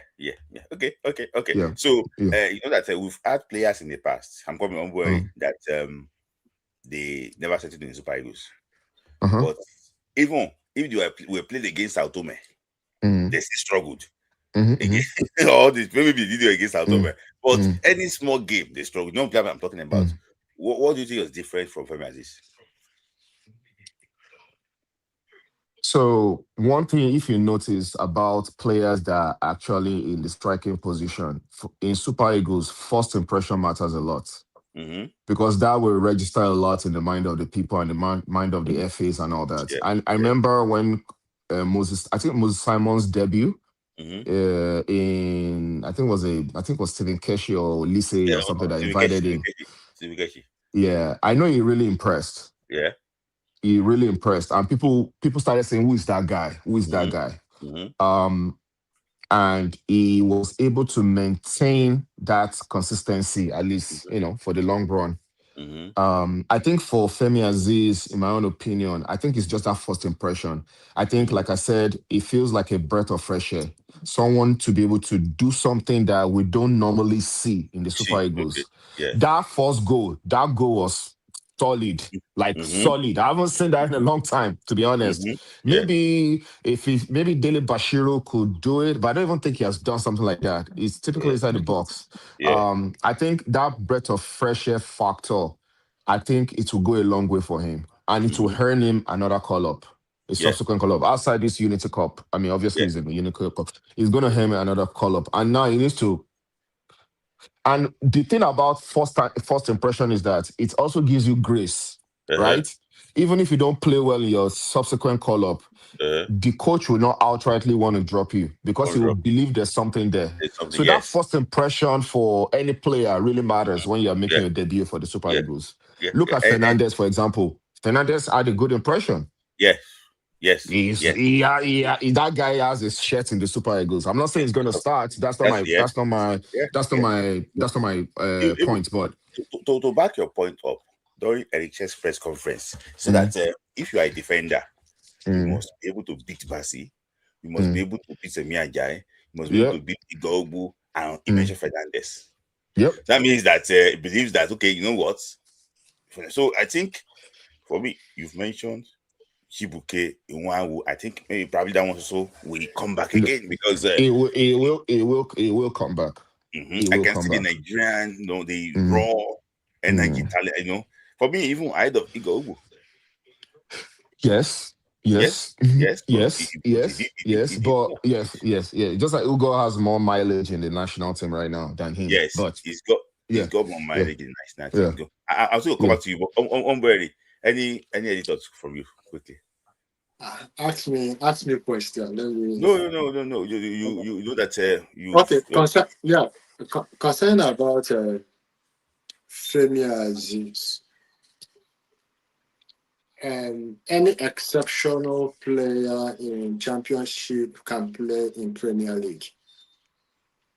Exceptional players, not any players. Any exceptional players in Championship can play in Premier League. The problem I keep on saying is, does he have a good manager?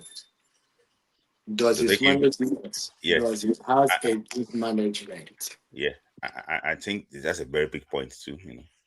Because I know the person managing him is not. I went to go and check the clients he's got. I think he's not got all these big clients. His best clients are probably Otto Konko and actually what Femi Aziz. So similar. I think the guy is big in England, but If he has a good management, he can make deals happen in Premier League. Mm-hmm. Yeah, I agree with you. But if you do not have a good management, it's gonna be difficult. You can see that. You can see a situation whereby good players ended up not playing in a good club. Mm-hmm. Players who are not good ended up playing in a good club. Yeah. Okay. So that's my he play in Premier League. Yes, he can play in Premier League. The kind of skills, I don't want to use talent, skills he has. The right foot and left foot are very bad. Like, I don't know, maybe I've seen the right foot before. The kind very, very, very bad. The kind of skills he has. I don't want to say talent. Mm-hmm. So you can say something about it. At Olise, Eze, Semenyo, and many not a product of the EFL. Then why are we now saying that? That is the question of management. Mm-hmm. What kind of who managed Eberechi? Who is his management? Who is his management? And to back up that thing too, I think there's always a stepping stone after the championship. I think Eze went to Palace, from Palace to Arsenal. Mm-hmm. So that is a good one. Coming at the middle. Premier. Semenyo went to Bournemouth. He learned his trade more. Remember that football is involving. Yes, he went to Bournemouth, from Bournemouth to Man City. Olise from Palace to Bayern Munich. So I think they always have this average club to start, to learn their trade, not from the championship, that is the big clubs. I think they see one more step before it can actually work. If you got talent to actually work to do it. So I think there's also possibility. There's also possibilities if you're exceptional. That's why I said football is already now involving. The way it was in the past is no longer the way it was right now. Maybe the way it was in Eberechi. What kind of player did they have when Eberechi was moving? Now, what kind of player did they have right now that Femi is now moving? Aziz is now moving. And what kind of manager does he have? Management, agent. So these are the questions. Does the player have the ability to play, the capacity to play in Premier League? Yes. Because he has everything. Yes. Now, this is management. Now, the question again is, okay, look at Frank Onyeka. Good management. Yes. How did they plan it? Okay. You are not getting more minutes in Brentford. Let's take you to a club that is in the first position or second position in championship. With that, go there. You have a playing time. You will play in Premier League. It's good calculation. And also, you have to also consider the friends that, okay, why do you want to stay in England? There's a lot of things that you want. And now, because of that's another question. Maybe he wants to stay because of the culture. I've been in a family man now, so he wants to, English speaking environment and everything. Environment. Okay, now if you have played in England, how will I say this? Because if I say this, I might contradict myself, because Harry Kane went out of England for a long time and went to Germany and be succeeding. Why more? Why can't Frank Onyeka succeed in Germany? Is Frank Onyeka got English passport to go and succeed? Sorry, let me just put that word on one side. We understand that. I wish from Aziz the very best of luck. See, people are saying that Aziz doesn't identify as Nigerian, but wasn't that they married? They say the guy. You can see the way the guy is always at home. In Nigeria. With Nigerian teammates, even with the home-based players. There's no, they really actually happy for him and everything. So I wish him the very best of luck for him, Aziz. See, he got 3 passports. So Spanish mother, Nigerian father now, born in England, he got 3 passports now. So a shout out to those that actually would help him get the passport very quickly because without that he would have played. So that's exactly what I mean. But it's a news I'm talking about because having you and Ombu here because you drink from the same cup when it comes to Victor Osimhen. And I want to ask you this question. Today, and there was a report that Barcelona submitted €100 million euros bid for Julian Alvarez. And I know that towards the end of last season, when it was clear that Lewandowski will not renew his contract, they discussed with Osimhen, Deco, and so on internally. And I heard that they flew to Turkey and so on. They were discussed deeply internally, and Coach Hansi Flick too was in support that Victor Osimhen will suit the way the team play. The team play in a way that they press high. So when you have someone that can press very high, so that there's going to be less pressure on their defense. Rashford wasn't doing that. Lewandowski wasn't doing that again because of legs now. But I just heard that the club decided to move for Julian Alvarez for £100 million. Victor Osimhen is not £100 million. It's around 70. But they are going for a £100 million player. In fact, even Atletico responded that they want to sign Lamine Yamal. They said they want to sign Lamine Yamal, Pedri, Rafinha. I don't know if you saw their Instagram post. Yeah, I heard about that.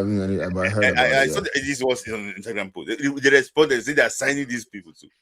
They put Atletico and did Chelsea on Lamine Yamal. So I want to ask you this question. Hey, I want honest answer from you. Why do you think that people don't want to sign Victor Osimhen? Is it me or? I want to start with you, Shanopi. Okay. All right. So Victor Osimhen.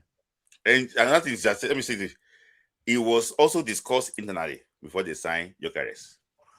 I have to be honest with you, but there was something that did not allow that thing to go on. So all clubs are considering him. Yeah. So Victor Osimhen, I love that guy, man. Yeah, I know. No brotherly love. So I think he's that kind of player that every team should want to have. His attitude, his winning attitude, his drive and everything, and it's so evident. And it's a good and a bad thing because anytime he doesn't play for Super Eagles, we always feel his presence. I think we need to take a step back, right? And let's look at things from a system perspective. Victor Osimhen is a victim of a broken system. Wow. All right. See, African players, especially, I don't know, from once you draw from below the line of equator, further down, there's always this thing about African players from the system level, right? The foundation in terms of even how they came out, the sometimes even the age. So when a club wants to put a lot of money, like £100 million on a player, they'll look at a lot of things. They'll look at, especially not a Turkish league or something. And I've said it before, Victor has not added anything different to what Galatasaray has achieved in the past. Before he came, they won 2 back-to-backs. So, and it's not his fault that they couldn't advance in the Champions League. He as good as your other teammates. So if your teammates are not that great, there's nothing much you can do as a player.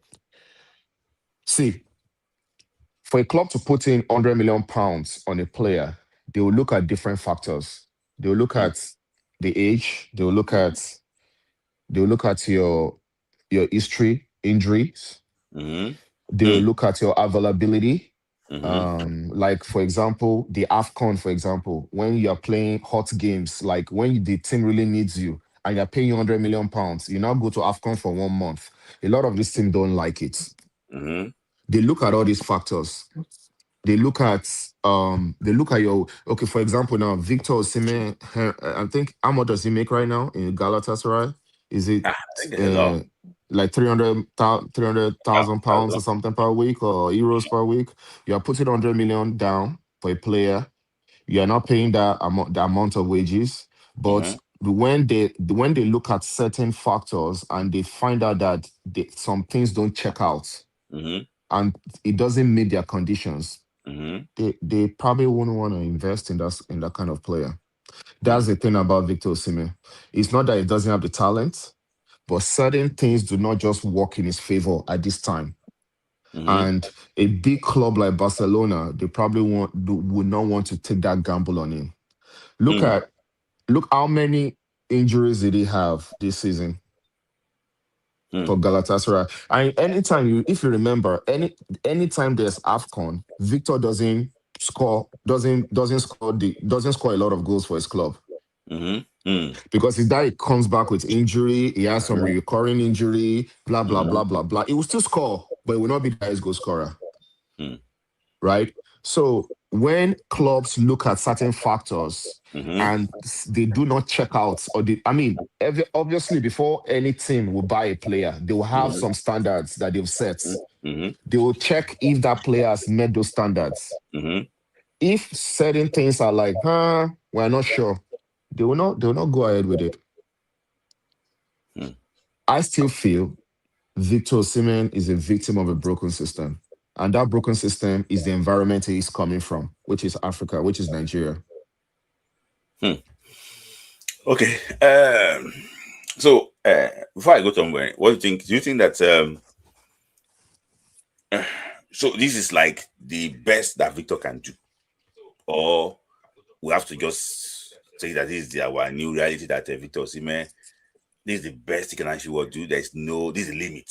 Because you mentioned that because of injury. I understand that part of, because I remember that during Congo, he got injured. He has to go to his club. Remember? AFCON, he got injured. Yeah, he went back to his club. So, if you have, I don't know what is happening, but I understand the injury. Can I say something now?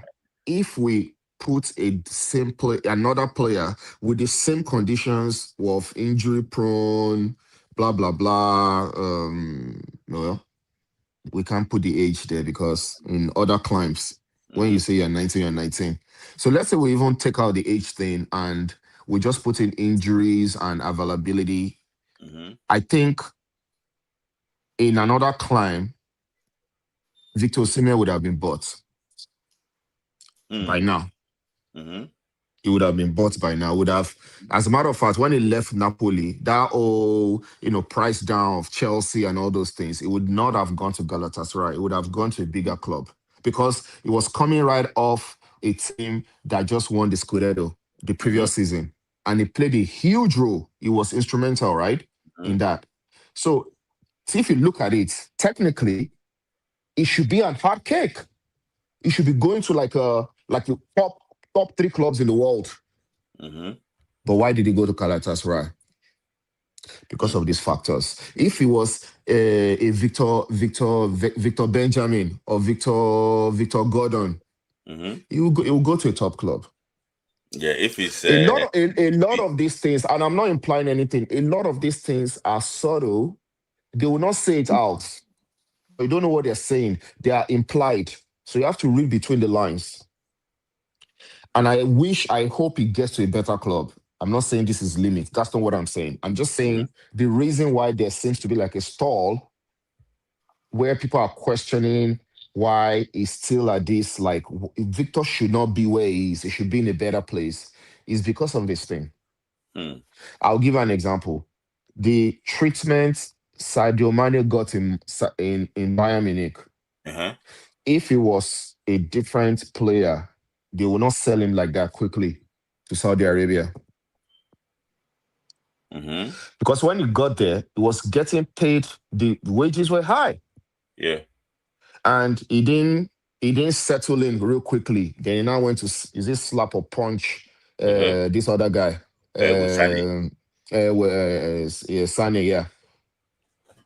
We're just looking, that was a quick way to just toss him off, like person we want to get rid of Tele. So there's this thing about that environment, once you come from that environment, certain things will not just work in your favor. And it takes a lot of intervention. It takes a lot of you getting the right representation, a lot of branding. I hate to say, is social media engagement, for that kind of brand, you be the judge. So I'm just saying, but that's my own opinion. I don't want to get in trouble for this, so let me just leave it at that. Yeah. Okay. In fact, you said so many things without even saying something. So there's so many things that is pregnant. Every this thing is pregnant with meaning. What you are just adding is pregnant with meaning. Let me just say something on it too. I think I agree with you, but you didn't say it so, but it's like there's a ceiling somewhere on players from these areas. I don't know why it's like that. It's like there's a ceiling that when they want to make the big decisions, they consider certain things, and they just don't care. So it's very bad because I don't know how many African players are playing for big clubs now. It's maybe tomorrow it's going to be only Achraf Hakimi, playing. See, I don't draw the line, Baba. I say below the line of equator. Say the line of equator down. I didn't say up. I don't. So Achraf Hakimi, those ones they no follow. They no follow. They don't follow. They no follow. They no follow. They no follow. They don't follow. Okay, you draw. I don't draw the line. Yeah, I know I draw the line. Yeah, they don't follow. They don't follow. Okay. Okay. You have all you are saying, because if you look at it now, how many we after Equator, how many of them are in Real Madrid? Barcelona, the two. You be the judge. You be the judge. Even you can even argue that Anthony Semenyo, we understand that is beyond the land of Equator, but partially it was I understand what you're talking about. That it's it's an English boy. Are you? Yeah, come on, man. He's English. Yeah. English boy, man. Just if he had this fame, do you think he will play for? He'll play for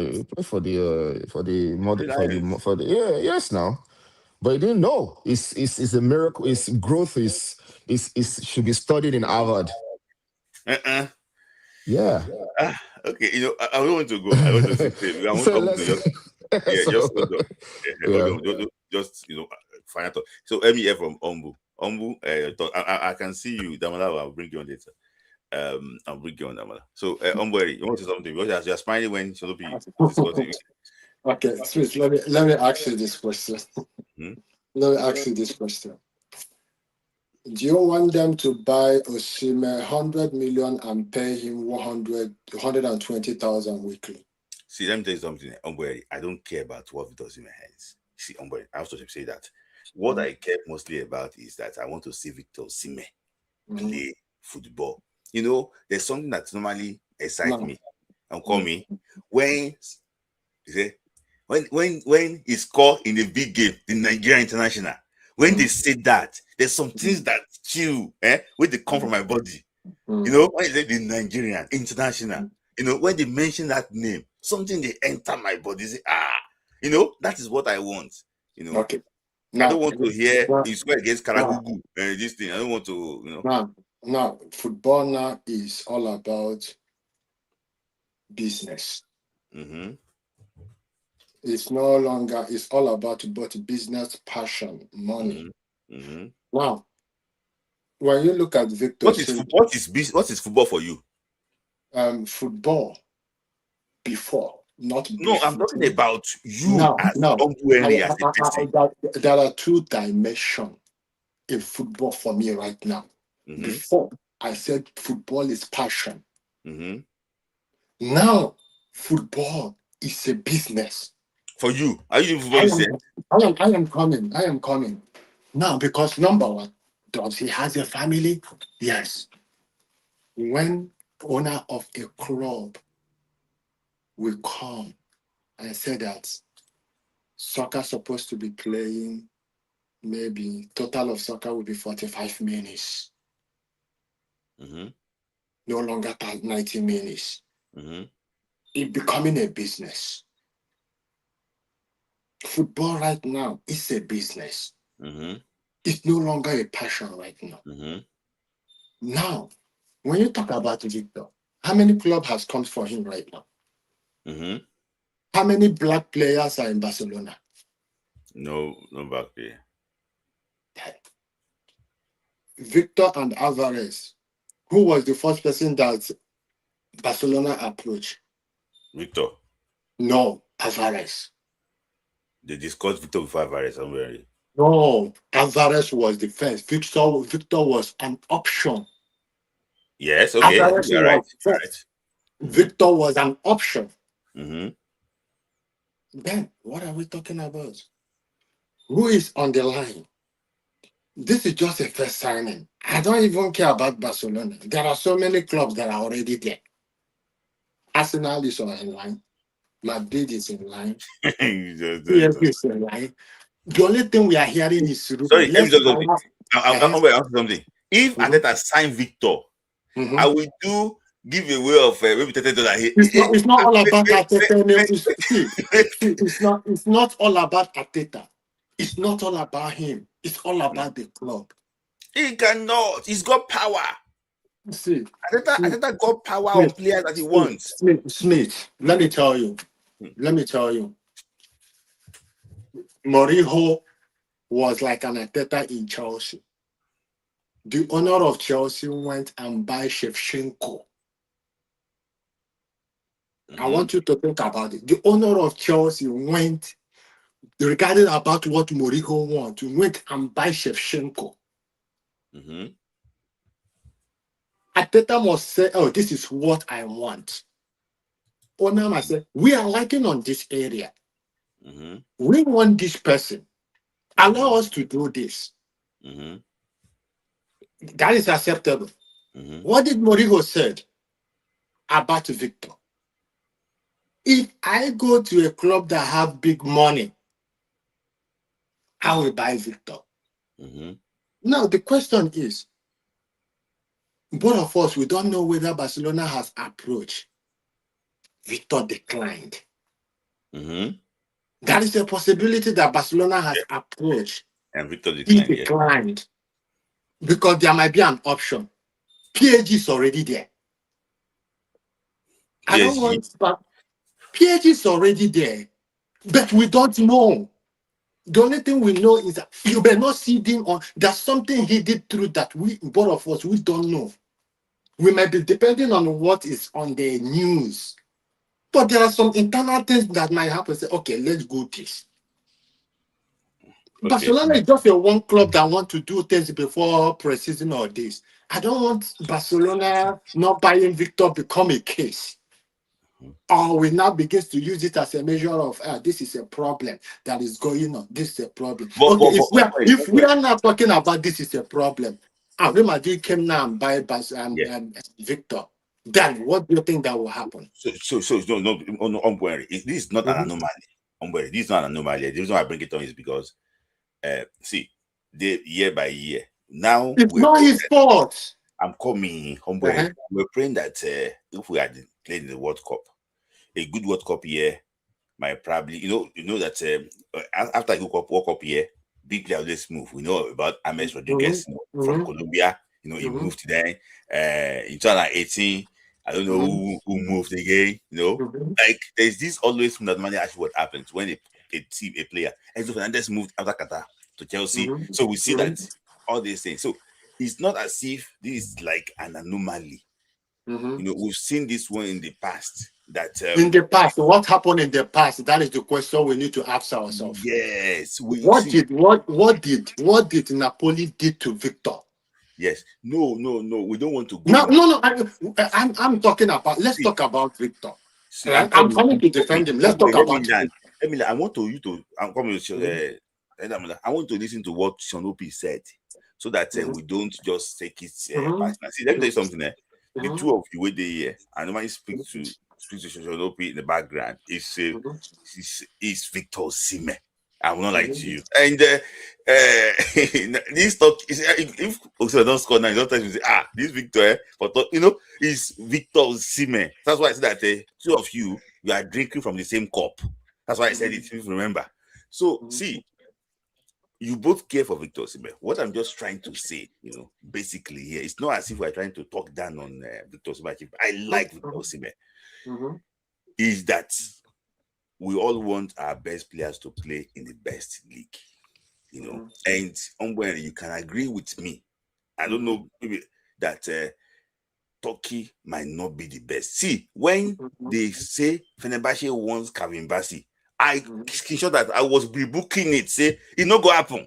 Say Kevin Bassey, no to Fenerbahce. So I was just saying that because I also think that Victor Osimhen will have been winning the Champions League with PSG now, if that £200 million deal with him and Cavalier worked out.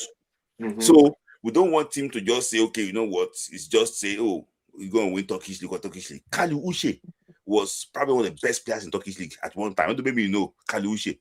He was in Turkey playing for, was it Kasim Pasa or something? He was one of the best players there. This same Galatasaray, and Onyekuru played there, and he won the league. I'm just trying to tell you there that Joseph Yobo came at the. Can I ask you a question? Do you think that Victor? Okay. Do you think that Victor does not want to play in the top league? No, I know. But what we are just saying is that sometimes when this type of things happens, and Victor Osimhen, I don't know how old is he now. I think he's like 27. So when the player is hitting 28. 29, it's going to be, already close to the end of, maybe probably at their peak years, in my own opinion. So we just want, what I'm saying is that I want to see Victor Osimhen in the top 5 European league that can, competing for Champions League nights. We're all tired of watching Champions League nights. There's no African player out there. So it's not as if you sent to give us, but your final thought on that. I don't want to. If you are a detective, if you have been a detective, and if you want to solve a problem, you start from the root. We don't go up. He's not playing in a top league. No, we start from the root. What happened in the past? What is the problem between him and Napoli? Who kept the word? Who refused not to keep the word? Who broke the promise? Who kept the promise? We know where the problem comes from. Does Victor want to play in Bayern Munich? Yes. Victor want to play in Barcelona? Yes. Then why is it that he is not going to the offer? That is where the problem is. And the problem is from the Napoli issue. Do you think that Victor wanted to play in Galatasaray before? Was this his plan? Was this his intention? No. That was a problem. You yourself, you know the problem when he started. It's not his man that he wanted to play in Galatasaray at initial time. It's just like a die minute. Galatasaray rescued him. If Galatasaray did not come, Victor would have been in what? Maybe under 23 in Napoli. Everybody will not be saying bad thing now. Hey, it's because of his bad behavior. It's because of this. Okay. Now I don't want to linger on this matter, but Umberi, you answer the question in like 1 minute. How come Kvaratskhelia outsmarted the Napoli owner? Go to the interview that Victor made, where he exposed the owner of Napoli. There was what? There was an agreement. Did they increase Victor's salary? Did they increase this guy's what's his name salary? The one that went to PSG. The owner of Napoli, what did he say? He made a mistake by selling this person by PSG. So the thing is this. So you know that don't worry. Sorry, I think you're missing one point. You know that this life is give and take. Yes. If I'm giving you salary I'm paying you more than what you probably actually will be heading before, maybe times 10, maybe times 2, maybe times 10. I don't know how you put it. You want to do something for me. It's okay. So if I achieve that, I don't, I don't maybe understand this thing. So I get your point. Go ahead. Because number one, the owner of Napoli did not keep his promise. Okay. Yeah, okay. Let's keep it at that. So, I don't want to keep it too long. So, your final take on that matter. He has mentioned, has discussed so many matters that, is the issue of the club side. It's not really Victor's, which we don't blame Victor here. We don't blame Victor. We just want Victor to compete at one of the best clubs in the world. We want to see him there. That is it. We don't blame Victor. There's nothing. Victor Osimhen is the reason why I watch Turkish League. I don't go and watch Trabzonspor. Honestly, when I say that I'm going to play at 4 o'clock, I will forget. But if Victor Osimhen wants to play, I will always remember. So we are all Victor Osimhen FC here. But final thought from Chonopi, what do what can you just take? What's your final take from what he actually was said about? It's not his club, it's not his own, it's just a club side. They don't keep the agreement, and that's the reason why. Or you think that just a final thought on that, Chonopi. I mean, I think you summed it up. It's just, I think we're all drinking from the same cup here. We want the best for him. Yeah. And it's puzzling for a player of that talent to be having these struggles, because we've seen, again, I'm not there. I don't know if it's something that he willingly doesn't want to go or not. But logically, right, a player of that kind of caliber should not be where he is. So, again, going back to the factors that I've said, I know they play a lot. I'm quite convinced that they play a lot of factors. They influence a lot of the reasons why it appears like it's stalling. I want to be 100%. I stand to be corrected, but I believe so. Logically, that caliber of player should be in a top 5 league. Okay. I agree with you. Prediction for tomorrow's game between Jamaica and Nigeria. Just say your prediction quickly. Arsenal and PSG. Arsenal and PSG. Man, I don't know, man. So what I told a friend of mine last night was that if the Arsenal Atletico is like let's liken it to a Gulf War in 1991. This one is going to be a combination of World War II, Gulf War, and the invasion of Iraq. It's going to be wars. It's going to be tough. I hope Arsenal comes out to win. I think I have an idea of what will happen, but I have an idea of what will happen. I've watched Arsenal play some big games this season. I know that nerves. But I know we are playing against the whole world. People are hating on us and everything. But one thing I will say, you are one word. See, I saw Uganda. No, I'm talking of other fans, though, not Arsenal fans, though. The population of Arsenal fans.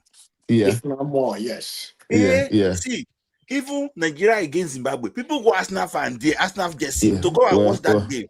Well, true. But what I would say is that anybody that underestimates Arsenal, you're underestimating us at your own peril, because we got to that final without losing a game. So underestimate as we want to. I'm not saying we're going to win, and I'm not going to say we're going to lose, but underestimate. Keep underestimating. We'll see. But we'll see. I won't be surprised if Arsenal did not concede tomorrow. That if you don't concede tomorrow, see, I might say something that sometimes it's not how you get there. It's you are there. If you don't concede, for me, I think you might probably win. It goes everywhere goes scatter. But just leave them what can cause banter tomorrow is if PSG did what it did to Inter Milan to Arsenal. Like 5-0. That's No, not gonna happen. That's not gonna happen. It's gonna even if it's gonna be a slim margin kind of game. Yeah. It's not. We don't concede like that. Nah, come on. We don't concede like that. Even I- if we don't win, which I hope we do, we have the Premier League, so we're still happy. We're still happy, man. We're happy. For years too. So thank you so much thank you for All right, for your man. time. Thank you. Always good to be on your show, man. All right, thank you. Ombu. I greet you. I'm supporting Arsenal this time around. I'm supporting Arsenal. I want to be an Arsenal fan, honestly. I don't have a club. All right. Thanks, man. Thanks. Appreciate it. Yes, thank you. So let me just take some quick super chat quickly. See, Europe have changed their World Cup qualifiers format. It's now like the Champions League that they are doing now. So the way they are doing Champions League football now, that's how they do World Cup qualifier. I don't know, maybe Africa will do the same thing too. The format is this: the first, because 8 teams to qualify from Africa now, the first 4 we go to the World Cup directly. The next 8 will now play playoff between themselves and qualify directly, or the first 8 will just qualify. So it's let them do it in our this thing now. AFCON. Yeah, no, they will do like a league of like 20 clubs, 20 countries. So the first 8 just qualify. So for me, I think that if they do a league of 20 and then did not qualify, I thought it was. We will qualify. Even right now, even a league of 4. We will qualify. Okay. So so let me start just push again. Is that I remember when people actually said that it is not about playing UCL. So Ghana, they play pure rubbish. I won't lie to you. They are the most unreliable team ever. So it's actually what is carrying that team. It is more about where he plays. So that's what I agree with you too at that moment. So that's what I can say that PSG wanted Alvarez. Is that PSG I actually was really looking for top 9. Don't look up. It might be in PSG. So they actually were looking for a fluid moving, fluid actually forward players. So that can actually move, change position, and everything. Okay. I agree with you. But before I go to Ombu back, I want to hear from Ayamila. So we're taking it up. Ayamila, let me hear from you. I know that Yeah, hi. Anyway, yes. Hi, Ombu. Hope you guys are doing well today. Yeah. Yes. So I came here to talk about, you guys were talking about Osimhen, so I wanted to put my own 5 cents on the matter. Okay. But before I talk about Osimhen, a quick one. You just showed, talking about the World Cup format for 2030 in Europe. I think they'll be using the Swiss. I think that is the Swiss model, right? The Swiss model, the Swiss model. The current format. So my issue is that in Africa, is this sabotage, I'll call it, or is it, this thing of politics of away teams and home teams. So meaning that with this system, you can only play a team once, right? So if you play them away, and is a team that plays politics, it's over for you. So imagine you go play Morocco, a team like Bafana away, and they take you to that rugby pitch. Okay. So this is what I'm saying, Yes. Or you play away to Morocco. I'm just trying to, think about this, So because of how we are in Africa, it's probably not an ideal system for us. But I'll leave it as that. Now, before I talk about Osimhen as well, I'll talk about Femi Aziz. I'm very happy that Femi Aziz was able to play for Nigeria. I don't think we understand the importance of having Femi Aziz in the Super Eagles team. First of all, let's look at his background. His dad is Nigerian, his mom is Spanish, and he grew up in England. That means he has a chance to either play for England or Spain in the nearest future. I know people are like, but he plays for championship.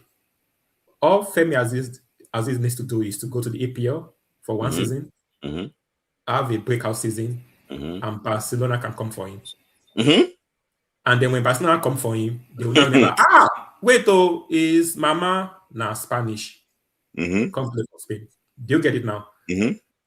Remember Rafinha played for, is it Leeds United? Leeds United, yes. And Leeds United was like a bottom. I mean, they just came out of, I think, Championship, right? Yeah. And Rafinha, a Brazilian, was playing for them. Yeah. And after that, what happened next season? Barcelona came for him, right? 50 million. So, you don't want a situation whereby you are like, has this? And he was close to even winning Ballon d'Or. Exactly. So I'm glad we got it because he has so many options and we're able to catch him young now. Not like he's very young like that, but we're able to catch him now, because his case is like Michael Olise. Michael Olise is eligible to play for France, Algeria, Nigeria. Because his mom is Algerian French, right? He's also eligible to play for England. And I think, also Nigeria as well. I think about 5 countries in total, right? So it was difficult to get him, So I'm glad that Femi Aziz chose Nigeria. And that shows that he's willing to play for the country. Yes. It's not like he's been forced. He's willing to play for the country. Yes. And I'm so happy. And it reminds me of just one player. Guess who it is? A former Super Eagles player. It reminds me of Finidi George. So it's been a while since we had a direct right winger. Do you still remember Finidi in the 90s? Finidi could cross the ball and he could also score. Yes.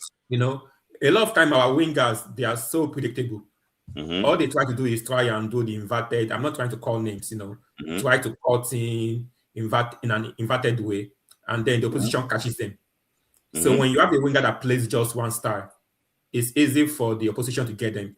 But Femi Aziz is a technical player that he can switch wings, he can go to the middle, he can shoot with both legs, and if he's not able to cut in, he has the ability to just cross the ball. Yes. So it reminds me of Finidi George, because that's how Finidi George was like in the 90s, So it's been a while since we had such a player. Because remember there was a time where we could not even cross again in the Super Eagles. Yes. Cross. But Simon would just take the ball and if he can't cross, he would just do some dribbling and same thing with Chico. Okay, I wasn't supposed to mention players. I didn't feel like mentioning, but anyway. So that is that, So I'm glad that he's playing for the Super Eagles. Yeah. Now, as for the Osimhen matter, I don't know where to start from. Okay, because of time, let me put this way. Is it Sean Opie? What is his name? The last Sean Opie, yeah. He said something which summarized the whole thing. That Osimhen is a victim of the system. Number one. And Ombu also says something as well that is very powerful. And that is, Ombu said just now that football is a business. So I think for us, when we look at things from a biased point of view, maybe because, we are Nigerians and we wish Osimhen all the best, And talking about what Shonopi said, that Osimhen is a victim of the system, there's a certain way European club owners, there's a way they look at African players, whether we like it or not. There's a way they look at them, Yes. Now, there are so many factors, Now, one of the few exceptions is maybe someone like Roman Abramovich, the former Chelsea owner. I'm a Chelsea fan, so I know what I'm saying. Funny enough, I was putting on a Chelsea jersey today. So maybe Osimhen is meant to come to Chelsea. I don't know. Under Roman, when he was the owner of Chelsea, if you notice, he had Mourinho, right, as a coach. Yes. Mourinho still doesn't have that mindset as well. So Mourinho is one of the few coaches in the world that has a different mindset when it comes to African players.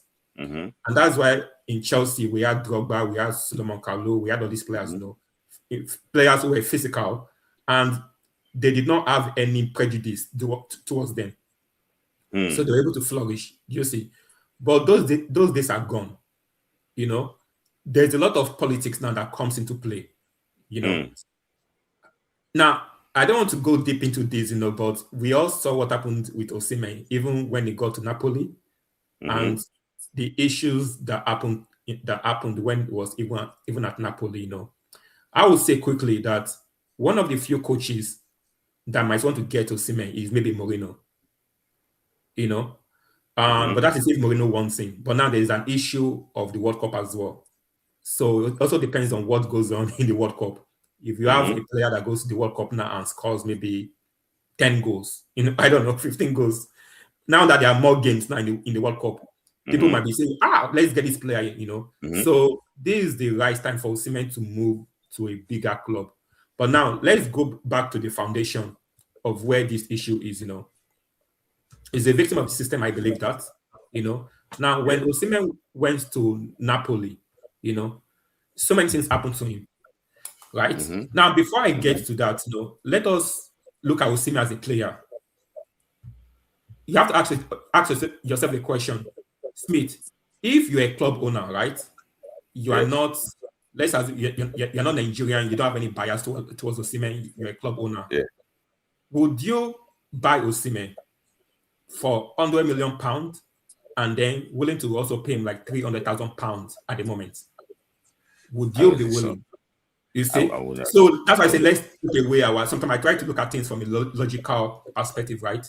So the thing is that there are very few clubs today that would be willing to buy him for like 80, 90, £100 million and still paying this salary he wants at this moment, Now, with other players, it's a bit different. So Osimhen has reached that level whereby he's getting paid at a certain amount, know.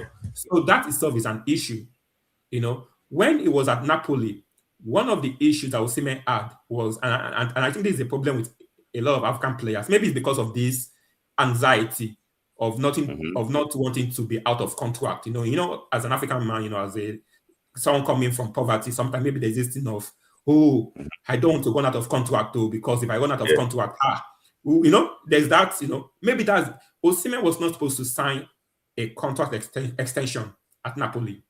Yes. Especially when he knew the kind of owner that guy was. I can't remember his name. I don't even want to remember his name, the Napoli owner, You remember what he did to the Senegalese defender? Yeah. What is his name? Koulibaly. Yeah. So I thought Osimhen should have learned from that, but Osimhen did not learn from that because Osimhen feels like maybe, people are singing my name. People can be singing your name in the stadium, but the owner has a mind of his own. So he signed, the moment he signed that extension and they increased his salary, I knew that is where one of the issues we start for him. Yeah. It was not supposed to sign that contract extension with Napoli at that time. Yeah. Kvaratskhelia, the other guy, whatever his name, is this Kvaratskhelia? He has a long name. When he came, he only spent like one season, right? Yeah. He was not even getting paid much, and then he left. Yeah. He left immediately. PSG got him. So his situation was different. He had one good season. PSG came for him immediately. Osimhen, on the other hand, a season before that, he was already signing an extension to his contract. So when you are signing an extension, what you are saying is that, I'm happy at this club. I'm here to die for you. I will do whatever for you. Now, that was a mistake. He probably forgot that at the end of the day, he's an African, and there's a way they look at these players. Now, what are the... So here's the thing about Osimhen.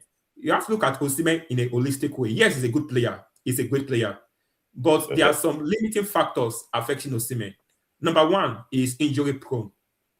Whether we like it or not. Yes, we are Nigerians, we love him. But let's face it, he's injury prone. That sometimes when you need Osimhen in a game, but he's not there because he's injured. So these are the kind of things that clubs look at as well, There's also an issue. I'm not saying it happens. There's also an issue, a perception as well about his behavior, whether we like it or not. I don't care what people say, that perception is there. Now, I said perception. It doesn't mean that the perception is a reality. But this perception tends to play itself out sometimes when Osimhen plays. Did you watch the last 3-4 games of Galatasaray before the end of this season? Did you watch the games? Yeah. The last 3 or 4 games? Yes. Did you notice how erratic Osimhen and how erratic, like he became erratic in some of the games where he was fighting players, including his own players? Did you notice that? Yeah. There was a time he was fighting his own players. There are times where he will go to the opposition and he feel like beating them up, Now, we can argue that maybe it's because those players were giving him tough times and they've already tracked him down. That Osimhen is the kind of player that if we step on him, he's going to fight us. So maybe their coaches have told them that, hey, look for his trouble. I don't know. But he had so many, altercations with players, opponents players, including his own players. So those are the kind of things that happens as well, that people will now say, we said it. Again, it's a perception. It does not mean that it's a reality. Another thing about Osimhen is that, yes, Osimhen scores goals, but he's not a striker that's, whether I would like to not, he's not a player that scores like 30, 40, 50 goals, like Harry Kane or Haaland. Have you noticed that? Yes. He doesn't score. The last time he scored so many goals was in his last season at Napoli. Yes. So after that, he's not the kind of player that scores like 40 goals in a season. If he was that kind of a player, maybe yes, clubs would be like, hey, Haaland, this is the new Haaland. No, we want him. Osimhen is more of a player that contributes to a team. Like, you can feel his presence, but you cannot really say that, he's this player that, he's like Ronaldo 09 of Brazil, or, sometimes he misses chances. Let's face it, like, there's sometimes whereby he has easy chances, and even for his club in Turkey, he does the same thing as well. So these are kind of things clubs look at as well, and they'll be asking, are we willing to pay 80 million for this kind of player at this time? And that's why I asked you that if you were a club owner at this time, would you pay 300,000? Would you pay 80, 90 million pounds and pay him 200,000 pounds a week? Do you see now? So these are kind of things, and I don't think Osimhen was really looking at it from this perspective. Now, here's the thing as well. When Osimhen left Napoli, right, and he went to Turkey, they bought him for maybe 70 million pounds, right? Or 70 million pounds. Now, this same club is now saying that for them to sell him, they must be willing to come with, is it 80 million pounds they're quoting, or 100 million pounds? Yeah. This is what they're doing now. So they are doing the same thing that Napoli did as well. Did you see now? So I'm not saying that he did not learn from his mistake. At the end of the day, they are doing the same thing that Napoli did. So exactly, it's like, we're not going to let him go. It's like in the Bible where God is telling Pharaoh, let my people go. And Pharaoh said, no, I will not let your people go. That is what they're doing. It's like the same pattern is trying to repeat itself again. And that's why I asked you that, are you willing to break that contract for Osimhen at this time? So at the end of the day, I don't want to say he made a mistake by going to Turkey, but also back to, I think so many things have happened to Osimhen, even on his mindset, because of what he went through, maybe the racism, the discrimination, that old monkey pose stuff and everything. He wanted a place where he will be happy, right? He wanted a place where people will respect him. And that's why he went there. Probably, the Turkish fans are crazy, right? The love. Right? You know what? I'd rather stay here and be earning my 200,000 pounds a week, right? Nobody can use it. Maybe that is the reason why. But Osimhen on his own, the kind of player he is, he shouldn't have gone to Galatasaray. He shouldn't have in the first place. Okay. Now, here's the thing as well, a quick one as well. Osimhen is not the first Nigerian player to break ground in Galatasaray. The first player was Onyekuru. When Onyekuru went there, it was a fan favorite. So it's not like Osimhen just that Osimhen is a different brand. Now, yes, the thing as well. Yes, Osimhen went to Turkey, but Galatasaray is not a club that, maybe after Osimhen came, they were winning all games. Nothing really changed in the club like that. And I can prove this to you. Before Osimhen went to the club, the season before he went to the club, they had more than 100 points and they won the league. Do you know that? Yeah. They had more than 100 points. When Osimhen came, he's dropped like 90-something points. So him coming, it's not like there was this big difference in the team. All I can say that the difference came in the Champions League, not really in the domestic league.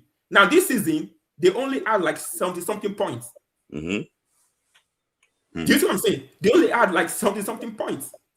compared to the over 100 points that he had They need to have before. I think before the club. yes. So let's take away our bias. So it's not like but what helped the club was that when he came, he helped their brand. Yes. More people were watching their games, probably more endorsement, more brand deal. It helped the brand of the club itself. Yeah. But I cannot really say that it helps in their performance to the point that wow, they were competing in the Turkish league and things like that. And also remember, he was also injured a couple of times as well. Yeah. So there are so many factors, But I pray it goes to a bigger club. Maybe Real Madrid, maybe Chelsea, we'll see. It's like I just pray things goes well for him. But the issues started with Napoli. Yeah. And now there is earning big money in Turkey now. So how do you break that? How do you break the bank for someone like him at this point? And it's a World Cup year. And it's a World Cup year as well. And we're not going to the World Cup. Yeah, that's it. So if I am like you already broke it down similar to Shonobi. See, what I can just say basically is that you are saying the truth. You are saying the way it is. We are not adding emotions to it, and it's not as if I know that you think that we probably don't like Victor Osimhen. We do. Everybody should like Victor Osimhen. No, I respect it. I'm just taking away my bias cap as a Nigerian. I'm looking at it for me because even who said it that football is a business. So yeah. So and another thing as well, I'll say quickly is which I didn't want to mention, but I'll just tip this in. Just I will say it in the diplomatic way. There is a perception that club owners in Europe have when it comes to the age of African players. Yeah, I know. Let's leave it as that. It's not even hidden secret because I think I Redknapp said it sometimes that was it Redknapp that. One guy, is it Tony Adams came to tell him that Kanu is 50. Kanu cannot even do this again, all those type of things. That there's this perspective that in fact, it's not only about Nigerian players too. It's not about African players. It's also about South American players too. South American players as well. South American players as well too. So that's just that. So like we heard stories about them too. So I love that. Thank you for your time. Any final thoughts from you? Any final thoughts? Yes. Yes, I hope Osimhen moves to a bigger. This is the season for him to move. If he does not move this season, I don't know. He has to move this season. He's going to be 29 next year. Yeah, so he has to move now. Mourinho, I don't know. Hopefully, Mourinho gets him. If not, maybe Chelsea. I'm putting on the Chelsea jersey today, so maybe it's a good sign. I would like to see him in Chelsea. Yeah, but I mean, I'm just saying, and I wish him all the best. Yeah. My final thoughts. Is this World Cup Nigeria is still missing, and it's painful. I'll tell you, it's very painful. Now, I thought of something. If Nigeria misses this World Cup, is Nigeria also going to miss out in the Olympics that will be taking place also in the US, Los Angeles, in the next 2 years, right? So that is a question we must ask ourselves: that if we miss this World Cup, are we also going to miss the next Olympic? So these are the painful realities, and you see, yeah. I hope the NFF does what is right. I don't know why they can not just give it to Siasia, Yeah, I don't know. They're just very, very this day, honestly. So I don't know. Someone wants to ask you a question, just so you probably just wait for a sec. So Omweri, final thoughts from you. The only thing I would say is this: it's too early to start thinking about trying to pressure out Osimhen. It's too early in the market. Yes. Yeah, it's too very, very early because Barcelona is just a particular club. There are so many other clubs, and whether Osimhen go to World Cup, he does not go to World Cup. If you want to go to the best club, he will go. Yeah. And I'm saying this. Osimhen is not an irregular striker.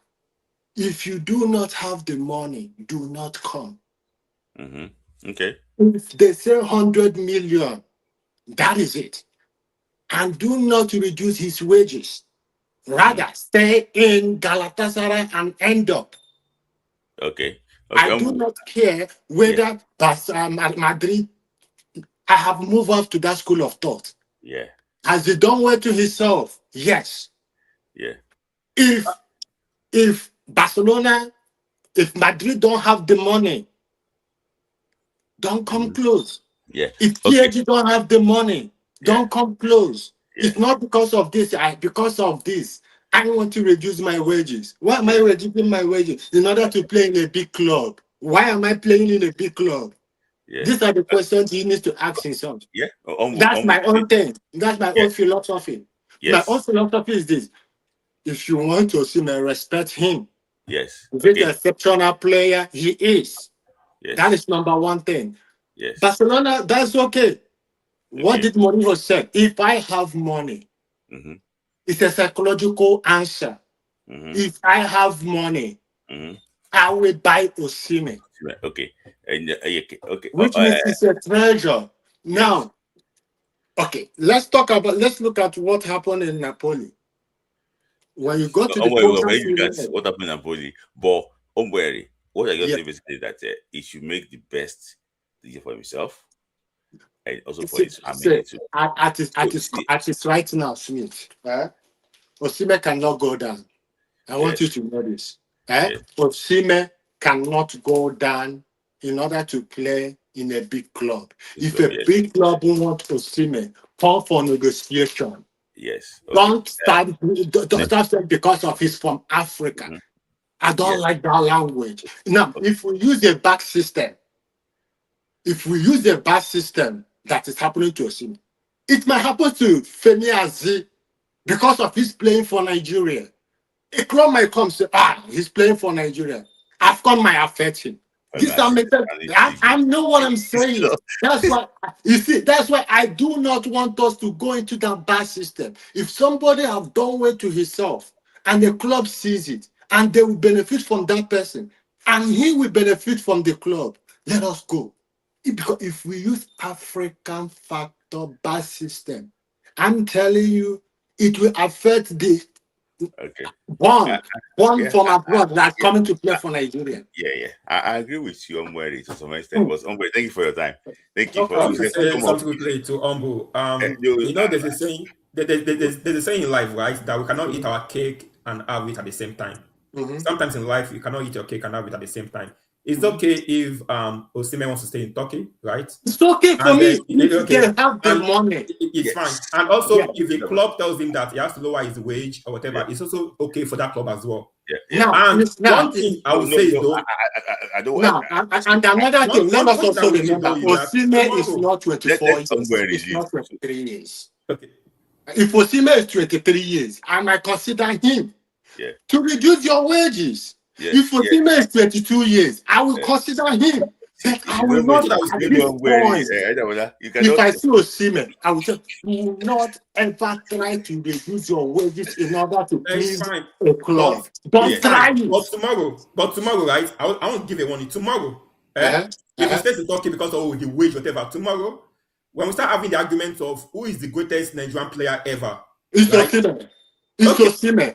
Why will I say? There is something I believe. There's something I believe.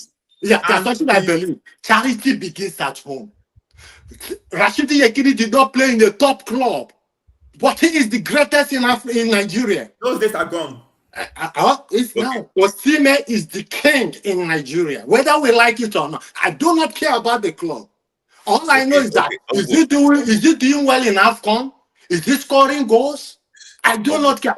If the Oyibo club will now come to the mercy of Osimhen, stop belittling yourself.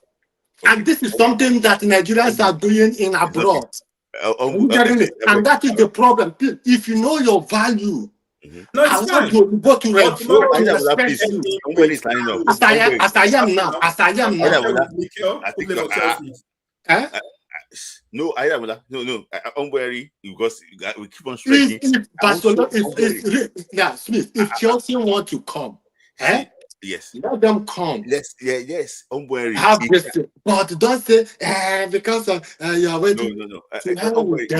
Let them take. The conclusion is this: Victor Osimhen is directly involved with this thing, and he will make the best decision for himself. Thank you. Yes. Thank My you. own thing is this: Yes. do not lower your wages because of Arnold to play in a big club. Don't try it. Yes, it will not. If you send this man, any person that knows Osimhen, let him know this message. Okay, Don't do that. It will not. It will not. Don't Don't worry. But thank you. It can still get triggered and come back. But let me just try and like bring people who are waiting for a long time. So thank you, Ombu. Ombu is you don't know Ombu area. You cannot win Ombu area with. I know. I understand. It's passionate. So let me just try and bring our last two callers on. And sorry, I don't. Before I get that, we said we want to ask him one question before I let him go. Yeah, I want to make a comment. Fred Amola, I swear to God, I must commend you. I love your unbiased analysis. You don't use emotions when you are entering, you're analyzing your points. You don't use emotion. But I only know if you use emotion when it comes to Chelsea. But since I have known you, you don't use emotions when it comes to this, to your analysis. As I was like, leave Umbrella alone. We all know Umbrella. No, that Umbrella does not have any input in Osimhen's contract. But I will tell you, the video world. How do you know? His wages to for Madrid. He was about over 6 million. Madrid is only 4. Players do that most times just to get to where they want to. Exactly.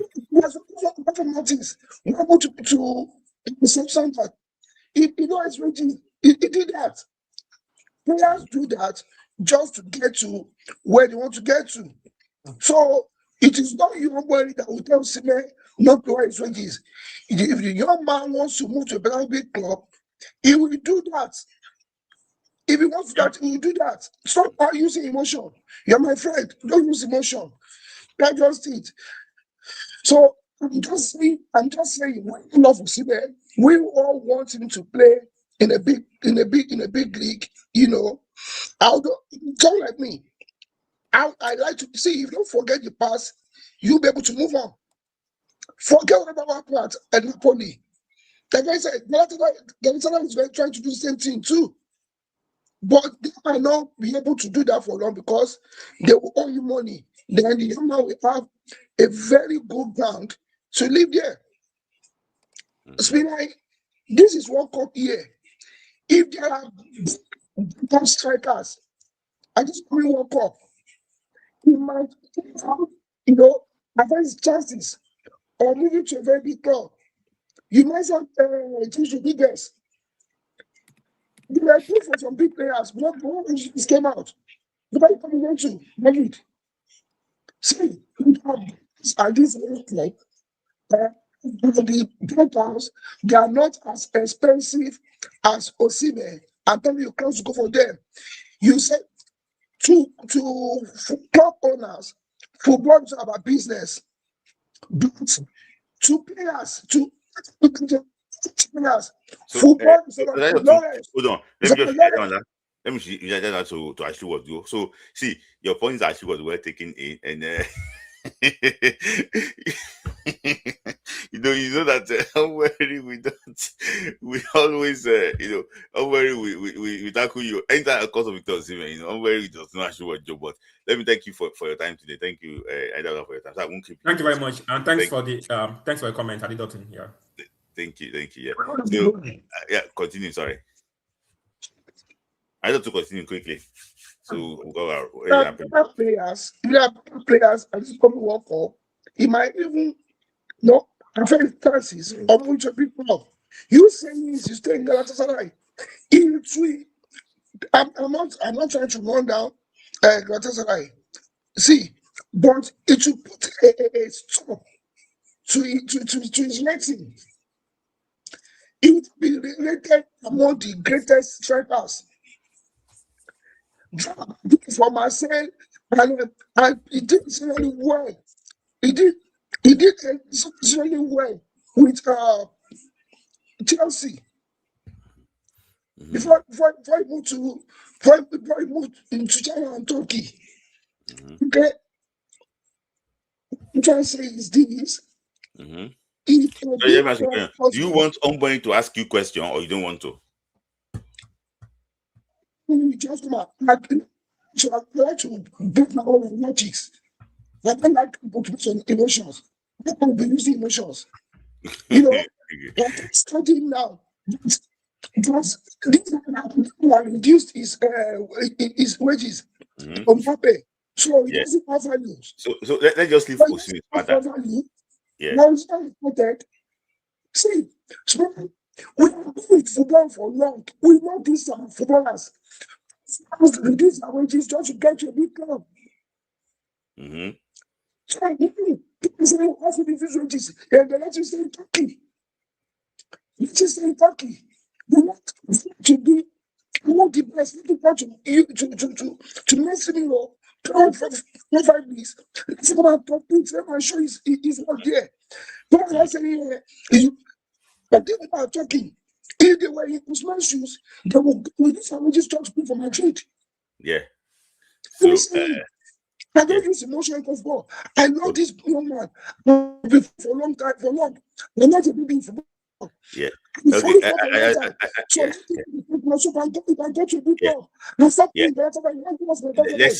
Let's leave Osimhen matter. So any other contribution you want to make? The questions that are you going to miss? Since we miss the World Cup, are you going to miss the Olympics? Yes. It's like as it is now, based on feelers, based on reports that we are hearing. You are here. We are going to miss out of the Olympics. Ask me why. Because from the coach you are busy 2023, he is not different from the one that was there before. He is anointed son. Just play for a club, a located club in Slovenia. He's going to bring this boy to be the captain. He will bring in all these boys. They are not playing good football. They are not playing football. So now they will come qualifiers, they will pass it again. We will come to Sierra Leone, this small country, or Chad. So we are not going to qualify for the Olympics if the feelings we are getting is true. Okay. If also is given the under 23 job, we are not going to qualify. So Nigerians, please get used to not qualifying for major tournaments. We're going to qualify for African Cup of Nations. Yes, and then before you go, still hold on.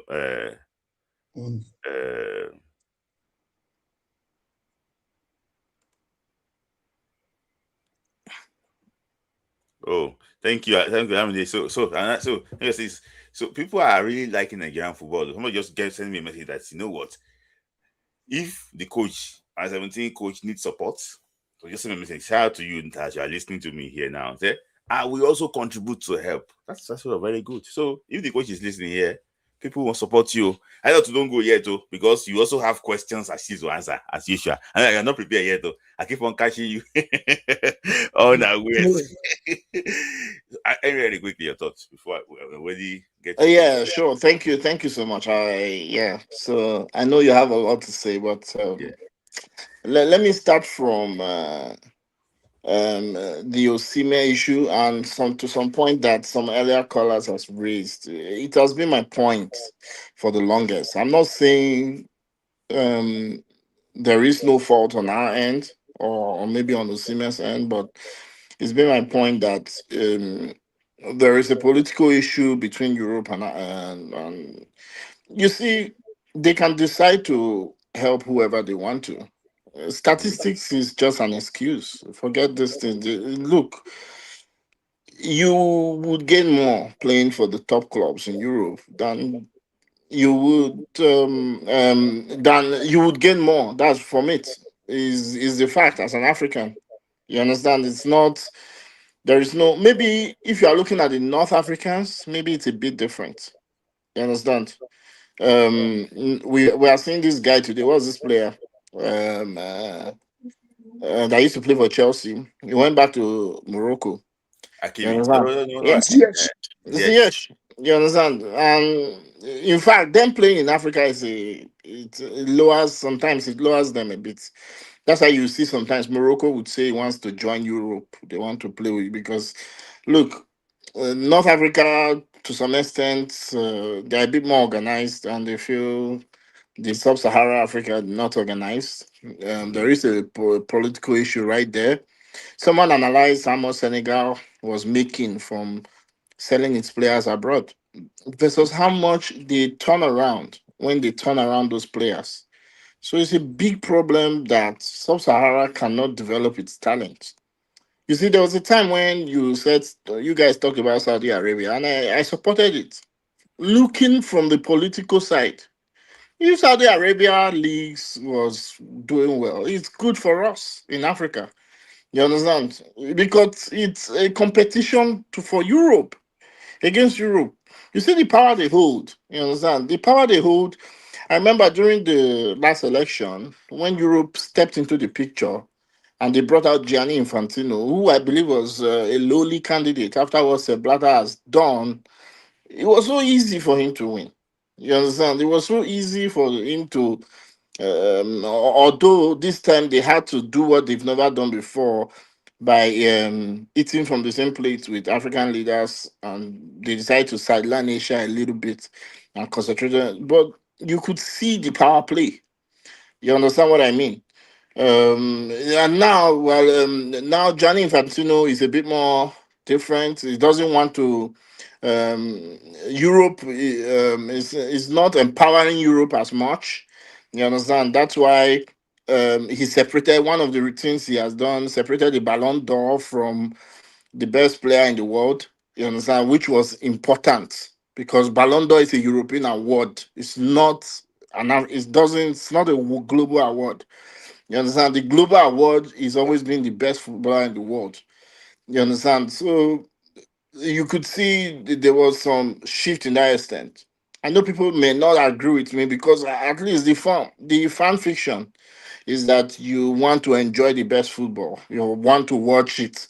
You don't want to care what's happening behind the scene. But what I try to say is that, and this thing, it boils down, it trickles down to the players. You understand? It trickles down there because how you are perceived is being influenced. You've seen Ashley Plumpter sometimes when she made an interview, and when she said she's tired of Africa being seen as athletes. They just use they are athletic players.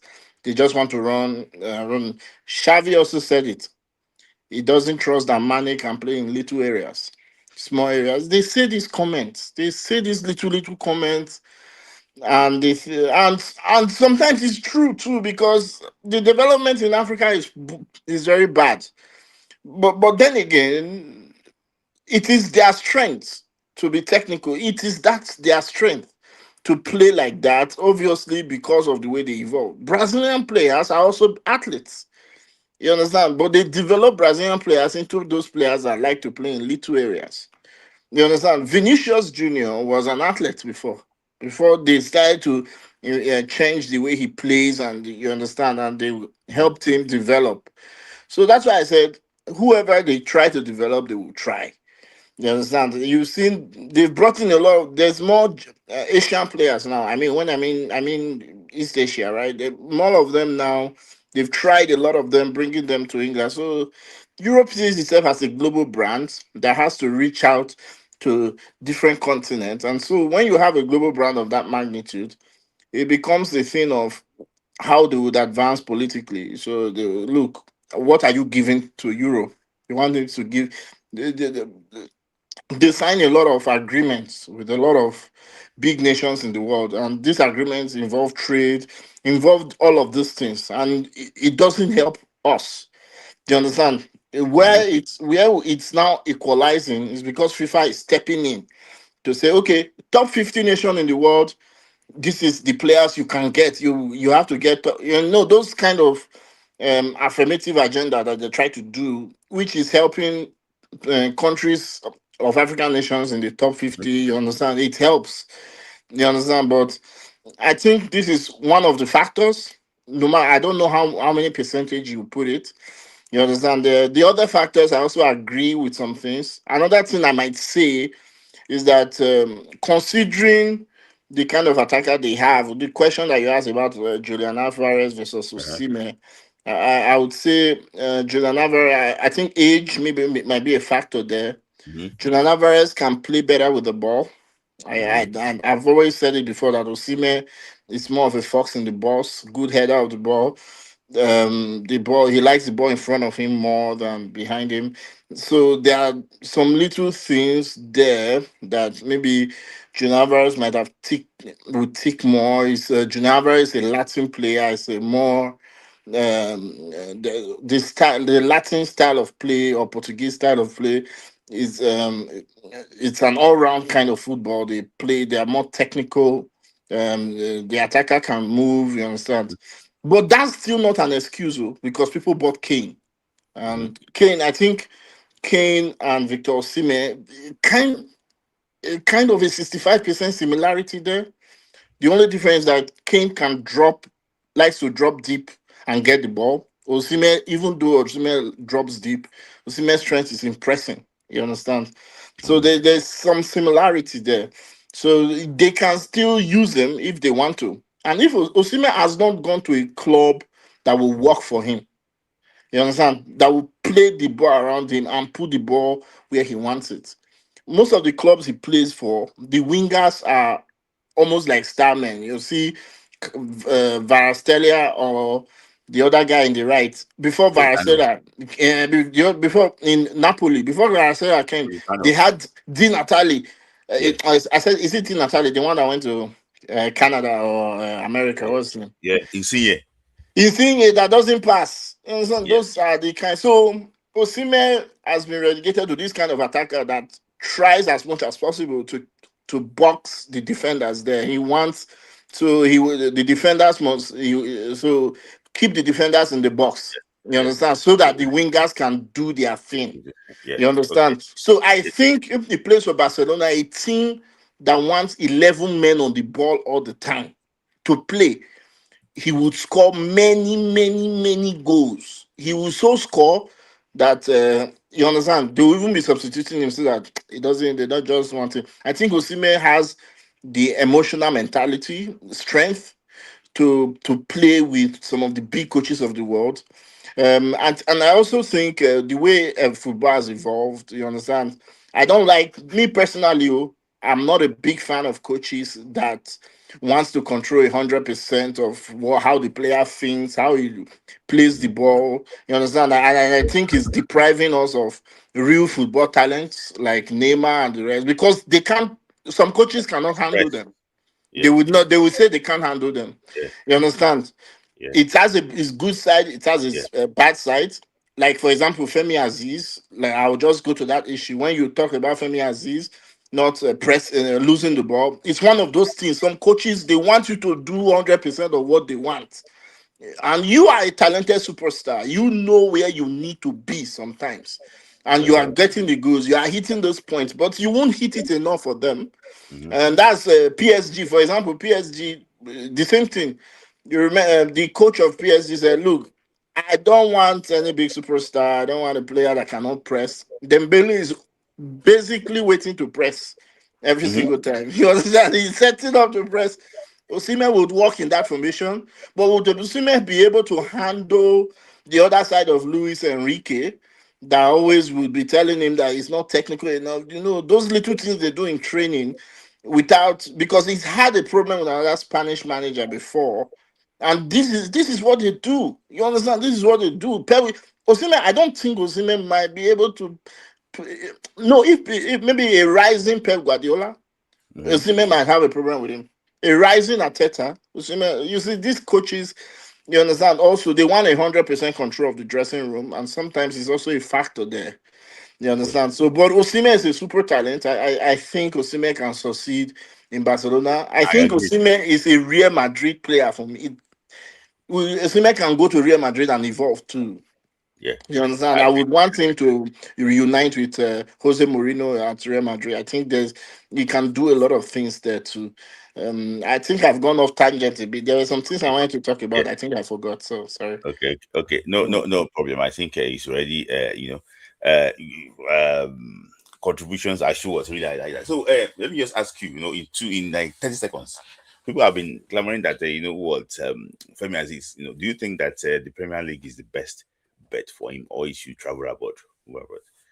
For me, he should do what works for him. I think what I saw, that was the first time I watched him. Because I don't watch. I love football to be honest, but I don't. But Femi Aziz, from what I saw, he was a very good player. I mean, I loved every part of him. His movement. For you to say a player is good, Yeah. The player is savvy. Yes, see. When I watch football, I'm one of the guys. I said that to say that the player is good. Yeah. No, so I don't brag, but I know how to watch football a bit. You understand? Yeah. I told you here. There was a time I told you guys here. I told Ombo Henry was arguing with me in his life. I said, look, that coach for Congo he was a better coach at some point during the last AFCON. And you see him today. I said it since even when he was in cutting sports. I have been saying that coach, somebody should grab him sharp. But people. So because of Garua. Yeah. Well, when he was there, he was good. He was very good. So Femi Aziz, his movement off the ball was what I was also looking. I think his is a player creating space for the midfielders is very good.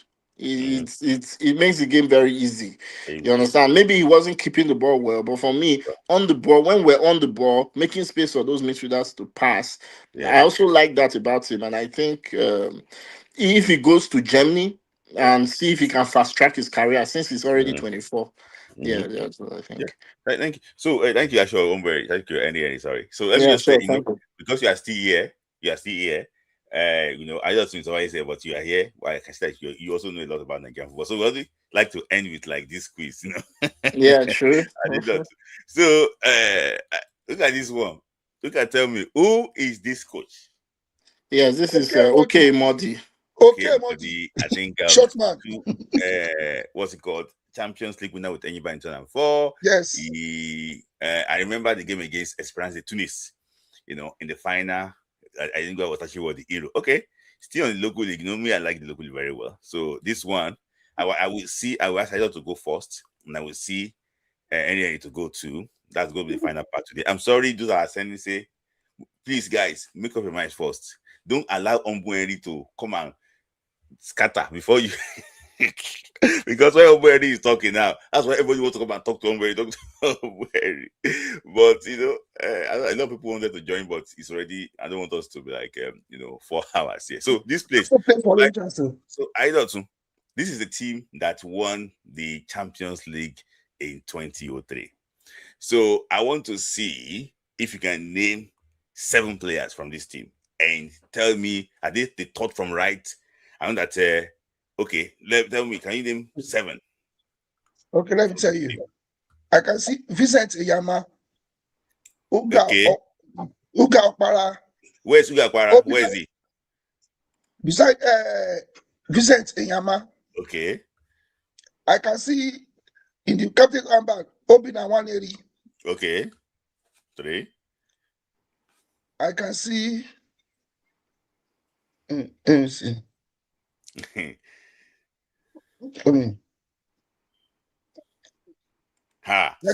Obviously. Wait. Hold on. So you have for 10 seconds before I go to Henry. You have 10 seconds before I go to Henry. Henry will be licking his sleeves now. Say, okay, no, I mean, wait. No, Muri is here. Yeah, but where is Muri? That's why I want to know who is Muri. Don't tell them, please don't tell them in the comment section it's going to be unfair. But you need to even know. In front of Obinna Nwaneri is David Yakase. Okay. You have 10 seconds now. Beside him is Muri Ogubiyi. No. You are right. Okay, 5. Yeah, right. Muri Ogubiyi. Time up.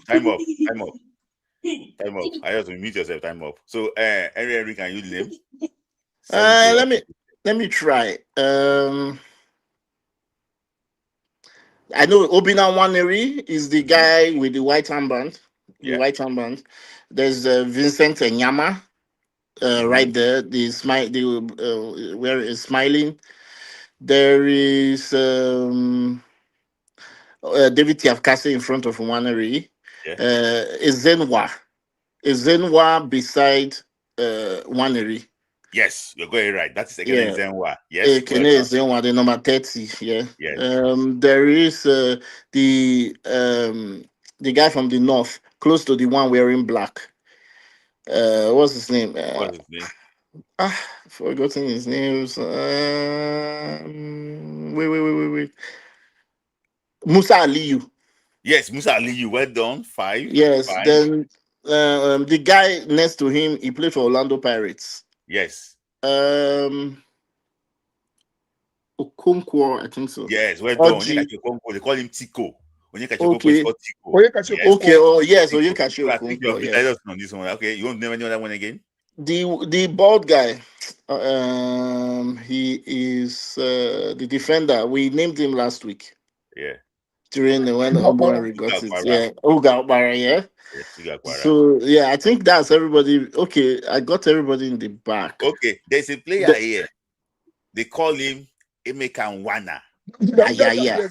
Yes. Where is he? Emeka Nwana. Ayaya. In front of the guy in black. Yes. In front of the guy in black. Emeka Ayaya. But there's a player there that played for Super Eagles in AFCON 2010. Yes. The right back. Yes. Where is it? That's Eric Ejiofor. No. Yusuf. Mohammed Yusuf. Mohammed Yusuf is the one in front of Uga Okpara. Yes. But this guy was the young girl.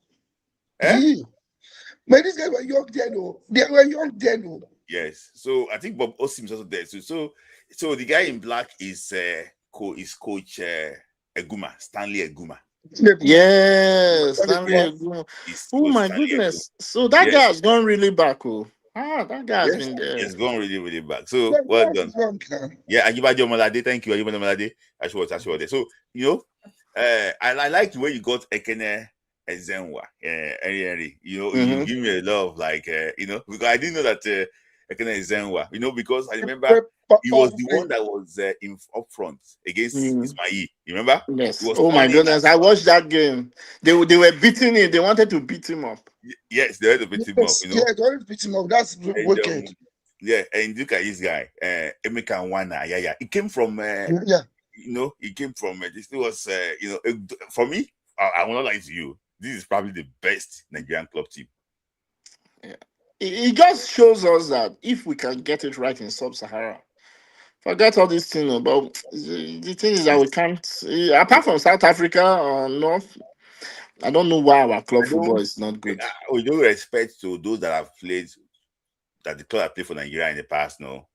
For me, I don't think anybody, any club side, even the 3SO of 95, 96, I don't think they beat this team. I don't think so. This team is well oiled. Remember that I remember them playing against Bakili Bullets of Malawi. 6-0. Yes, so, I remember. Yes, they beat them. I used to come home from school where I really wanted to watch those Champions League games. Bakili Bullets of Malawi. I remember. They would go away from home. They would go and beat against MS Ogias. I remember those times. So when I see the team now like this, I was like, oh my days. These guys gives us like a lot of good memory, And how many of them play for Super Eagles? Look at this guy. Many of them at different time. Apart from Musa Aliyu that did not play. Musa Aliyu did not play. Obinawale played. Obinawale played. Etiwa played. Yes. Muri played for Benin Republic. Yeah.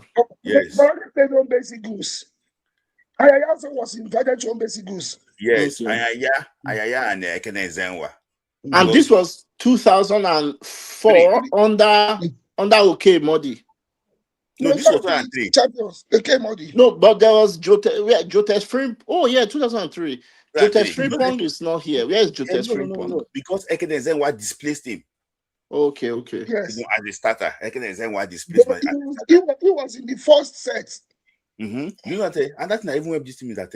You remember that this team was not the one that was built initially. This team had Eric Ejiofor or Ginta Romanos before, remember?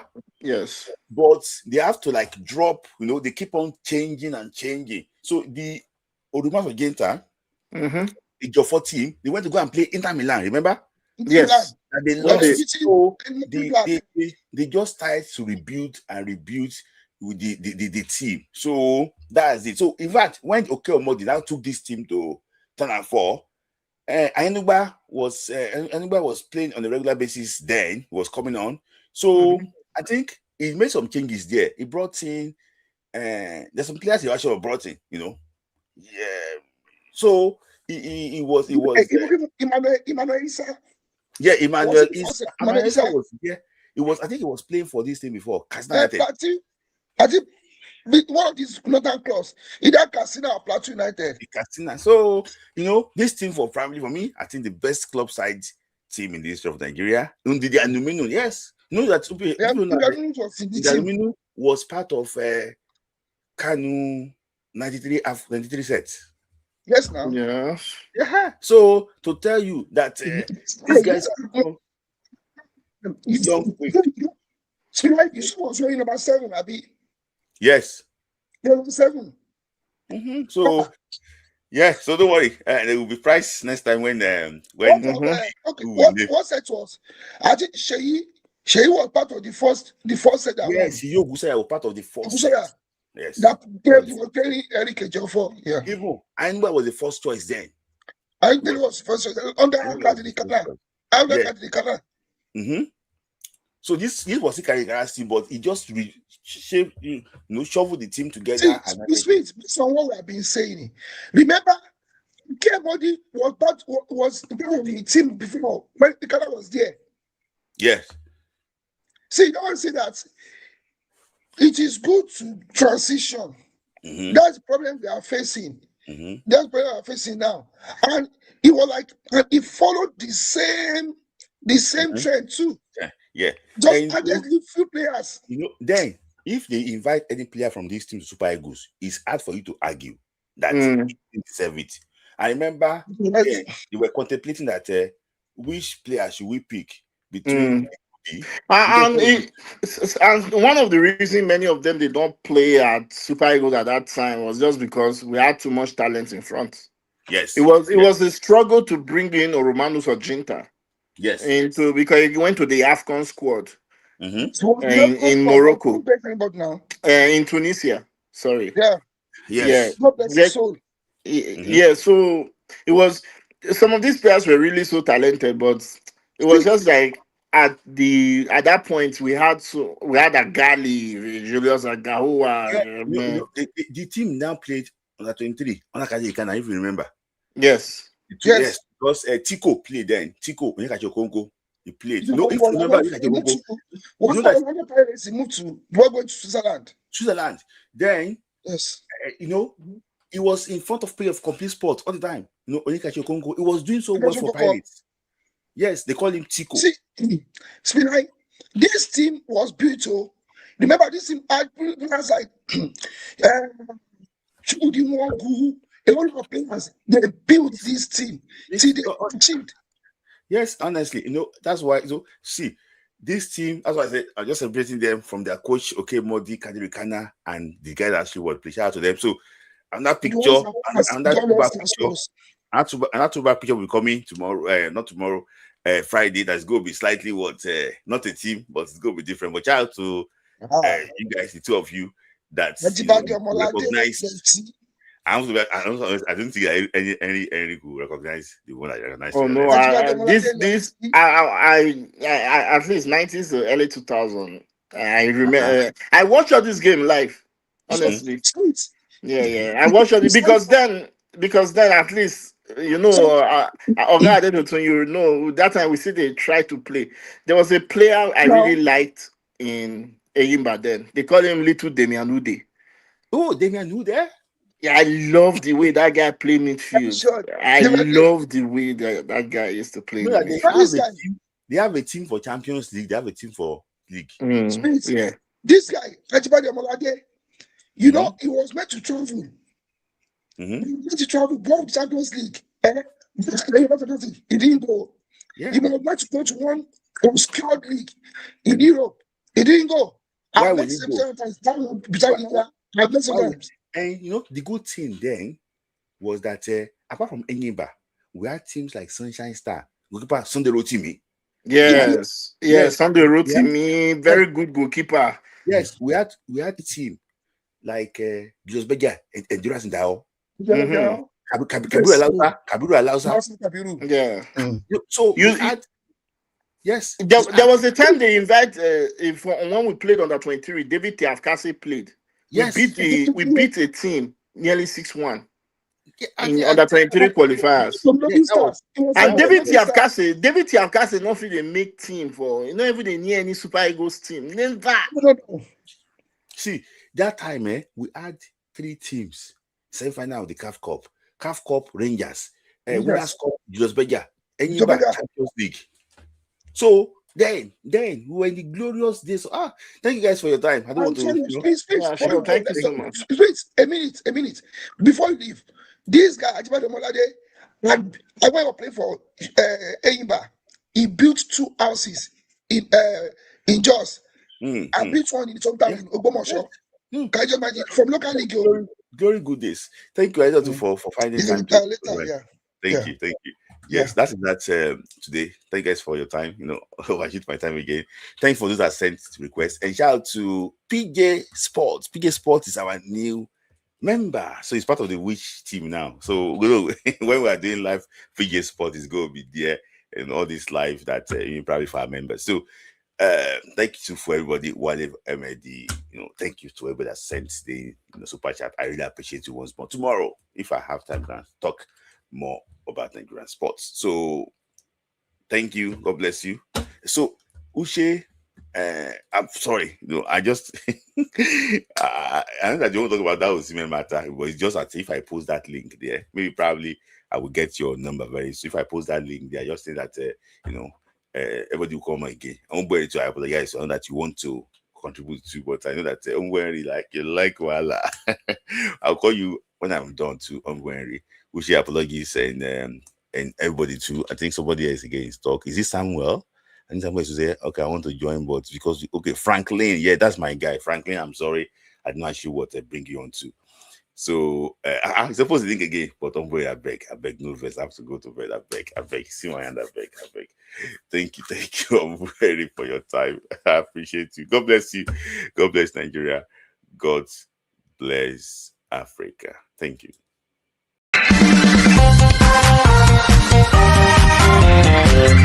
Dance football. For the love of the game.